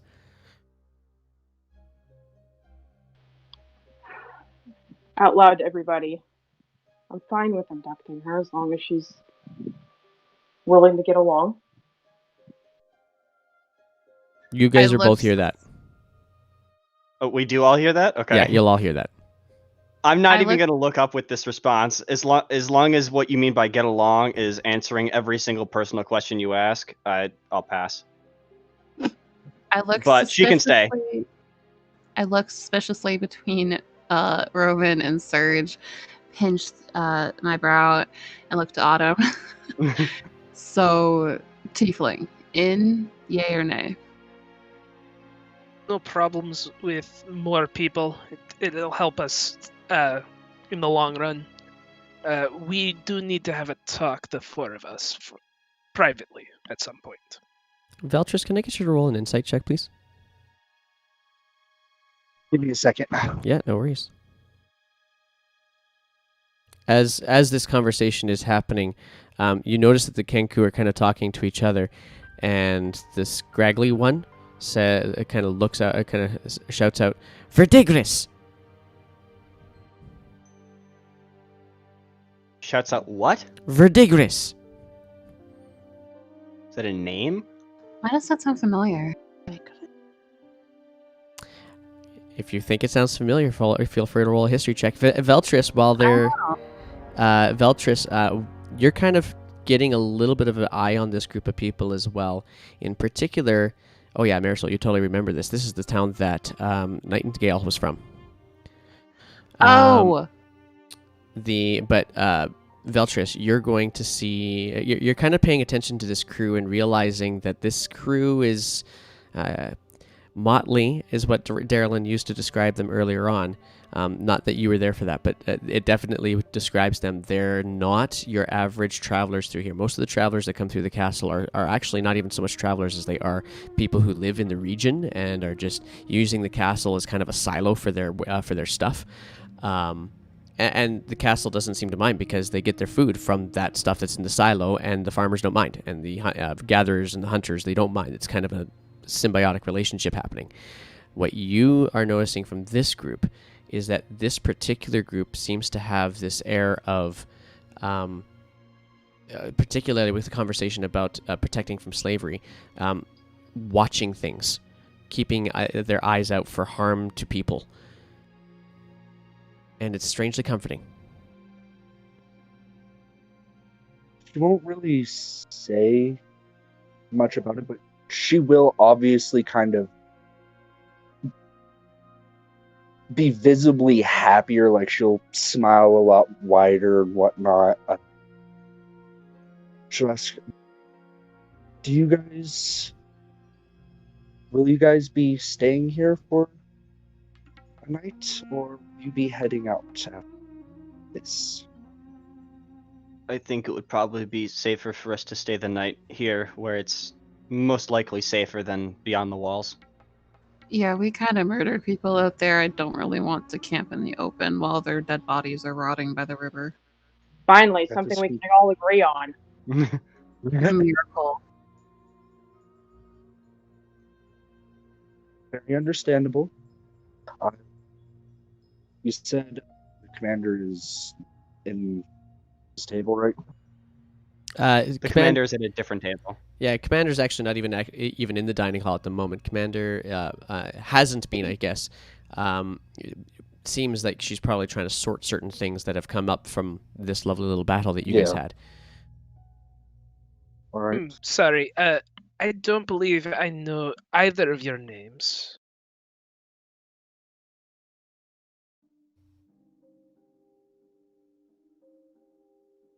You may call directed me. at? The two new people. Yeah, Oh. no. Odom was definitely not around when you guys were introducing each other. I don't think No. Roman was around either. Roman might have heard I've heard Veltris introduce herself, because he was coming around when the Kenku were talking to him or to her. Excuse me. But for everyone else, it's like, oh, my apologies. You may call me Beltris Alaris. Scribble, scribble, scribble. Indani, Ravenstar. Scribble, scribble, scribble.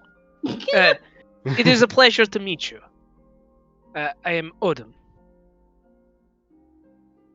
Pleasure is mine. Haha. Has You owe me a everyone Coke. given their name except for me? I feel like I'm the only person not to give their name yet. I haven't. Okay. Yeah, so we'll say for the sake of the conversation, you introduce yourselves. Yeah. And Russell looks to you guys, kind of leans into the conversation and makes the rustling leaves sound. And then So cute. and then looks over to the little one, who looks to you guys and says, and kind of drops some of the food out of her mouth long enough to say, "I listen."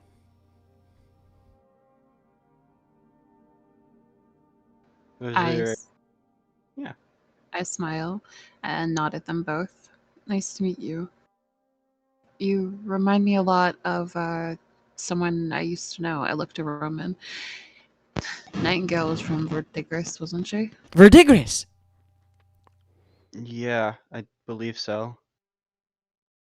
And now the little one is looking slightly inquisitively at you. Nightingale was I'm from gonna- Verdigris, wasn't she? That was the first time Yeah. you heard her say anything. Can I start whistling that Song of the Nightingale? Yeah, you could. Well, performance check that. Let's see how good you can do it. I have charisma. I have a chance. Because I'm trying to do it so that they know who we're talking about. Okay. Performance. Yes! Oh yeah. Oh. Okay. I did a thing! And as you are in the middle of singing it, Russell sings it back. Sings it with you. Yeah, so it seems they know who we're talking about. Nightingale left us in Flan a little while ago. Where did you know her? Were you family? A friend? And the kind of a frown as the scraggly one is trying to figure out the right ways of saying things. Looks to you and eventually says, "Verdigris." Can they not talk? They can. They I can just don't only think that they mimic. know the word to use for it. They don't know the They word can to only use for mimic it. what they've heard before.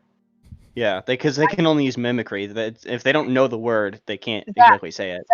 Zach, I'm aware of this. I'm saying this in character. Oh yeah, Oh. yeah. Oh, and I was playing in character too. I was going for it. Okay. He's not.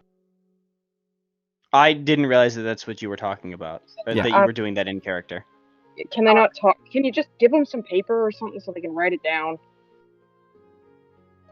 And I didn't the know Russell that one, either. Since I the Russell one looks to you as you're saying that, Serge, and just shakes his head. Do you they know don't how know to write? how to. Yeah, probably. It is Damn stupid unlikely they bird. would- Oh,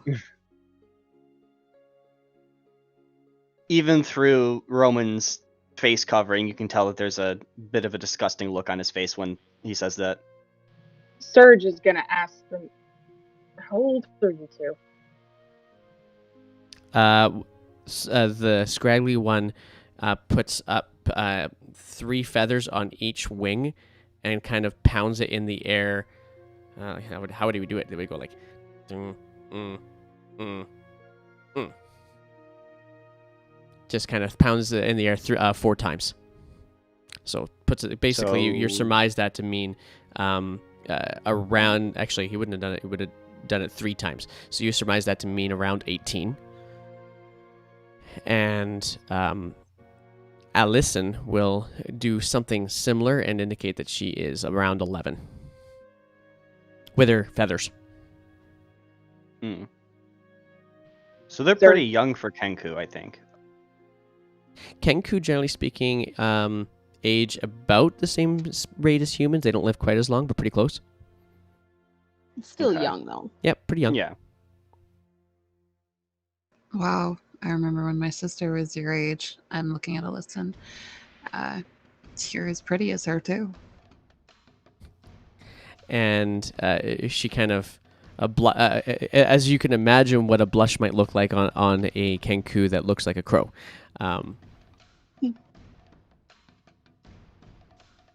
That noise was so cute.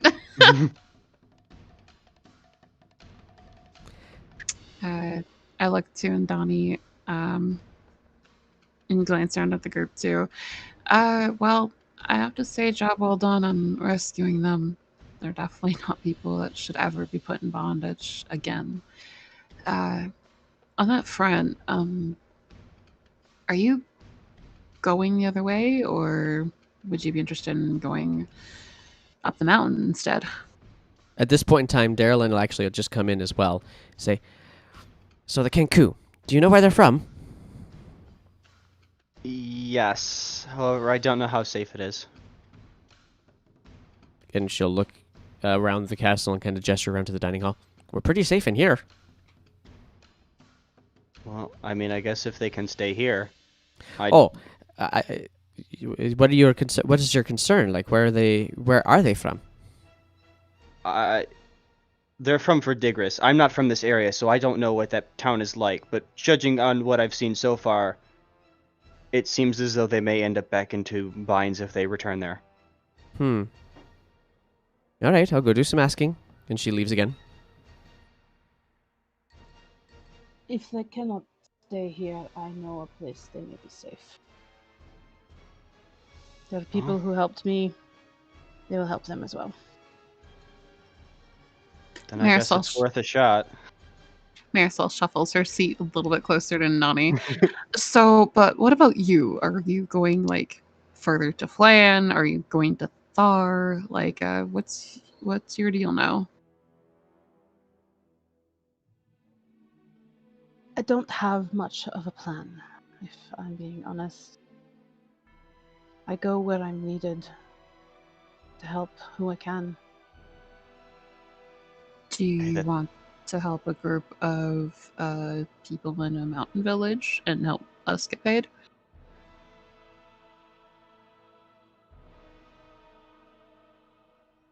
I'm not in the habit of helping people get paid, per se. I mean, it's for a good cause. We're doing it on the Order of the Gauntlet's behalf. Just trying to help some people not have to slaughter a whole group of kobolds, or them slaughter the villagers, whichever it ends up being. We'll see when we get there. But we're headed to Mountain Home, and I especially would really like to have you along. Veltris, with that, roll a history check, please.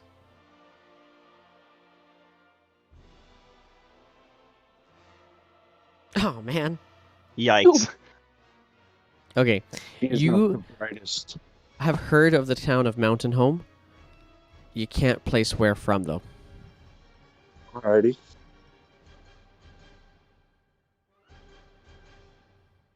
If you don't Because- mind me asking, Sorry. I'm sorry to intrude, but if you don't mind me asking, what is going on in this mountain village per se?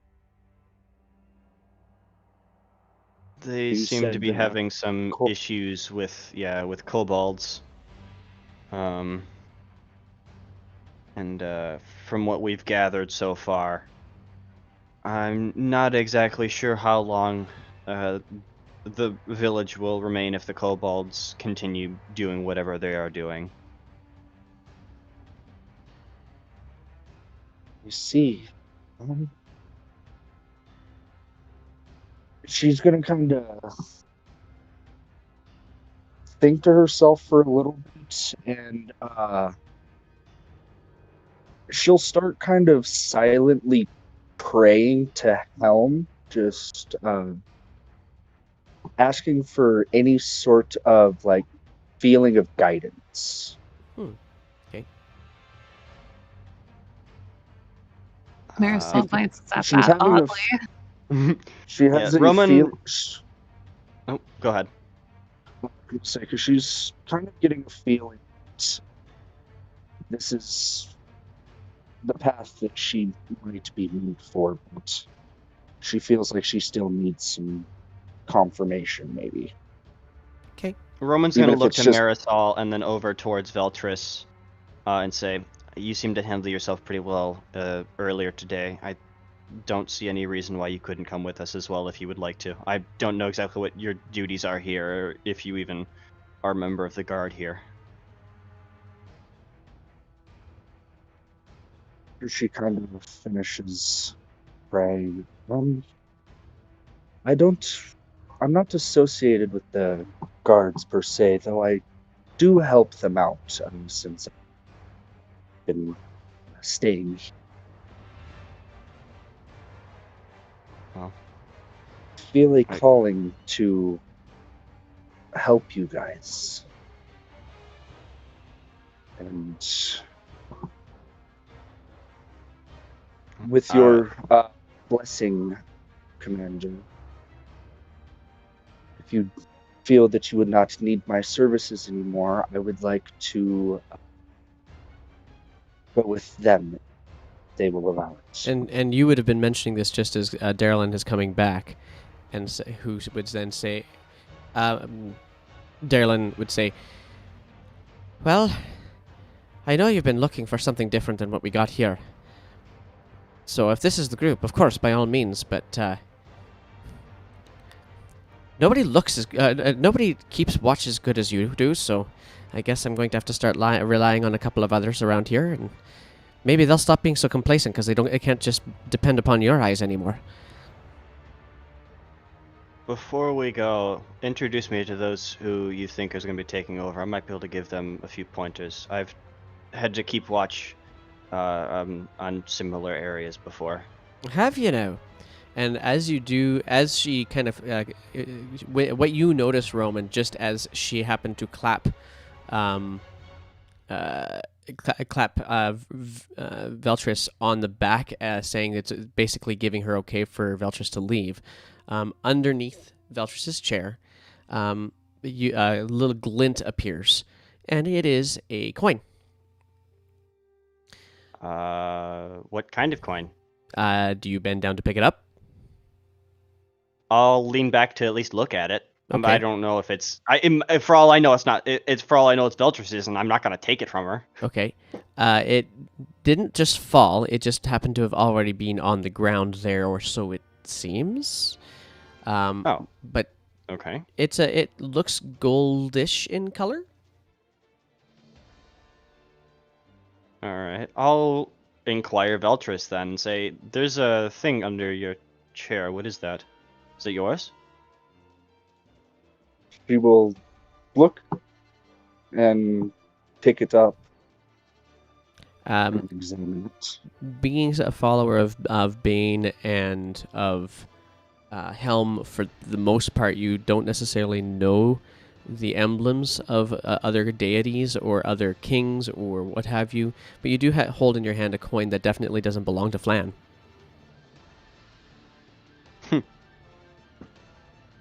She will look somewhat confused. No, I have no idea what this is. Can I take a look at it? I think I might have an idea as to what it is.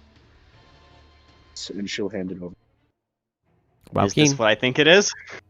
It's Valkeen. It is indeed. This is the second one we found now?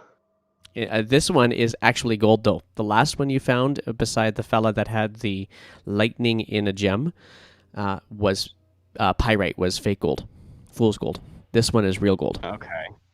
And I still have that original one, correct? Yep. I think. Okay.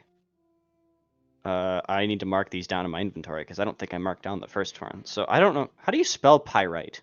Pyrite. Okay. Yeah, Marisol. So I have a pyrite coin of Waukeen, and I have a gold coin of Waukeen. Okay. I'll inform Veltris of what it is. It's I'll even tell her that it's the deity that I follow.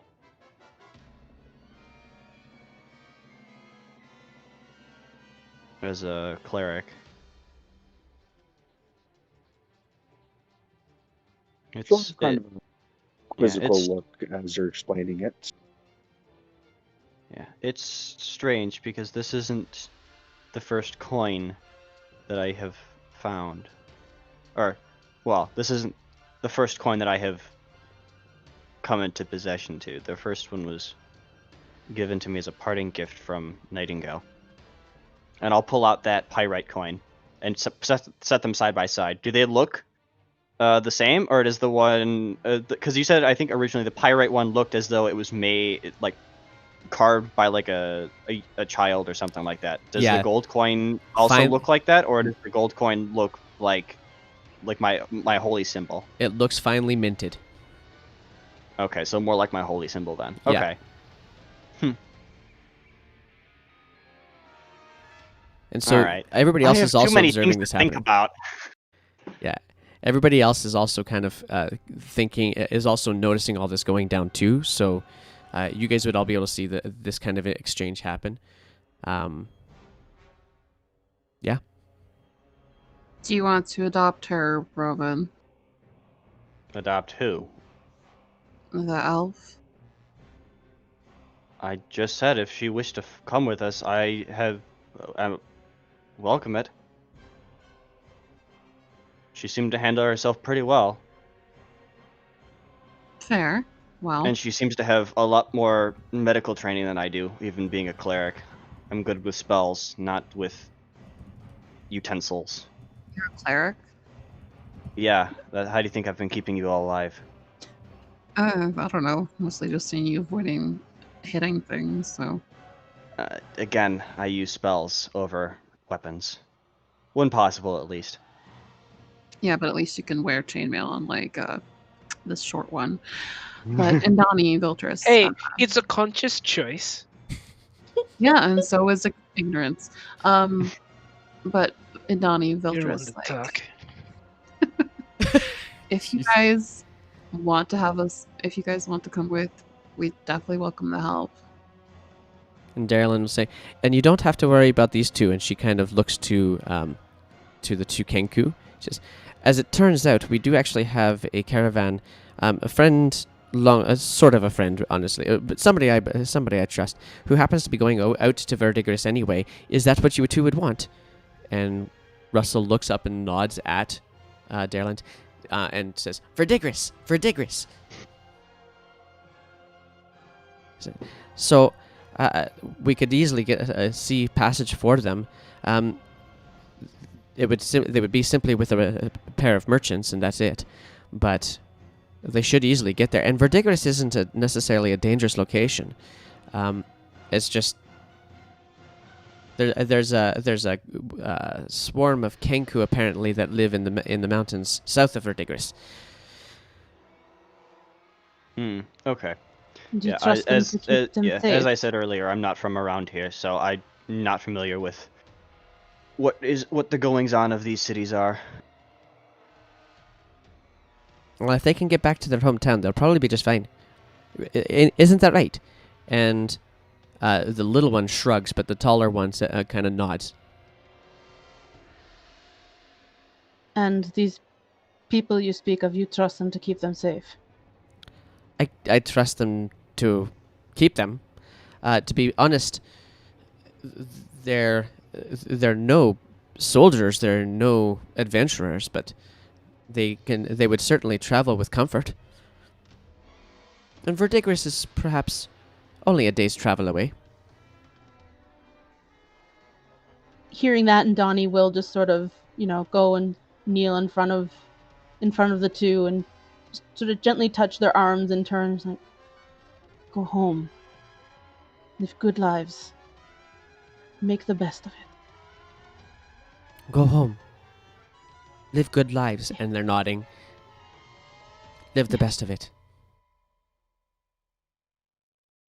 And she just smiles softly and just gives their arms just gentle squeezes and be like, that's right. Go home. Gives the little one runs around the table to get to you and gives you a hug. Aww. She gets a huge hug in return. Listen. Yes, Allison. Go home. You'll always be you'll always have me as your friend. You'll always have me as your friend. I want to keep it. Out of character. Russell says, kind of looks to Veltris and says, straighten your back. And then kind of gestures towards the other group.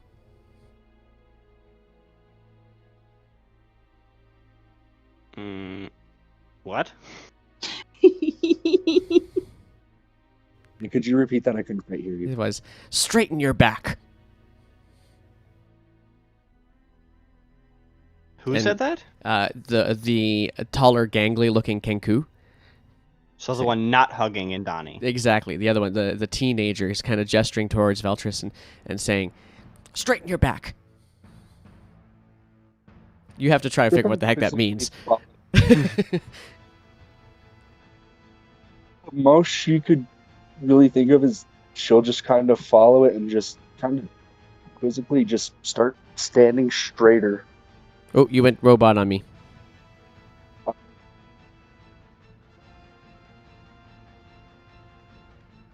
Can I get you to say that one more time? You went robot on me. I think he's typing it. Oh, is he typing Yeah, it? Okay, yeah. okay. Okay. and the Kenku kind of does this, I've done my job, kind of a nod. And then looks towards Darylyn and says, get your ass to sleep. Wow. Darylyn looks, kind of gets shocked, takes a moment. Oh, you mean you want to go to bed, do you? She just nods. Get your ass to sleep. Get your ass to sleep. That was so much. And so Darylyn ends up saying, well, that was the most interesting. Here, let me give you a different way of saying it. Where can I find a bed? And the Kenku looks back and says, where can I find a bed? That much better. Okay, so let's go and get you to your room. If you all would like to find some quarters, I can take you all with me as well if you're done your meal. Sure, but Sure. answers first. Okay, and answers to what? What are you looking for? Are you needing it of me, or are you talking amongst yourselves? Sorry, amongst ourselves here. No problem. I understand. I'll go take the Kenku. And away she goes with the Kenku, both of them holding onto her hands. Love it. I look expectantly at the elf and the tiefling. Sort of on that note, because I don't have a map up in front of me, is that taking me further from home if I go with them? Knowing where Mountain Home is, sort of. You know of its location. You haven't actually ever been. You know that it's on the south slopes of the West Galena Mountains. Ilinver's kind of on the west end of the West Galena Mountains. So you would start towards Ilinver, but you wouldn't actually go all the way out there. You would end up turning off course at about Aetherglen. Okay. Well, it seems our fortunes are aligned in ways I did not expect to find out here. So, if you will have me, I would be happy to accompany you and to find ways to help others as we go. You are more than welcome to come with us.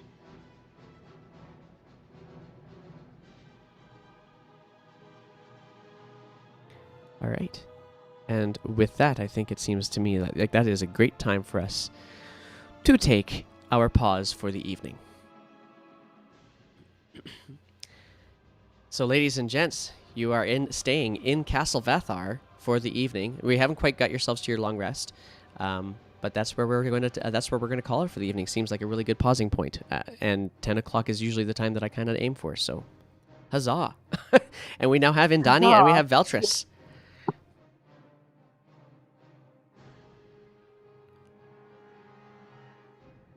Oh, exciting. pain. Yeah, thank you guys very much. I am going to have us all sign off at this point in time. So, greetings to all of you out there in the interwebs. Thank you guys very much for joining us. And if you're also catching this on video on demand, you can catch it here, dm.WindyJMusic.com, YouTube, all of it. It's good. You'll see, if you want to, you can actually go back and have a look at what has happened in the past by going to that website as well. But thanks for joining in with us, and have a great evening. Bye, Internet. Bye, Bye Internet. Twitch, bye YouTube, Bye, bye people of the everywhere internet. else.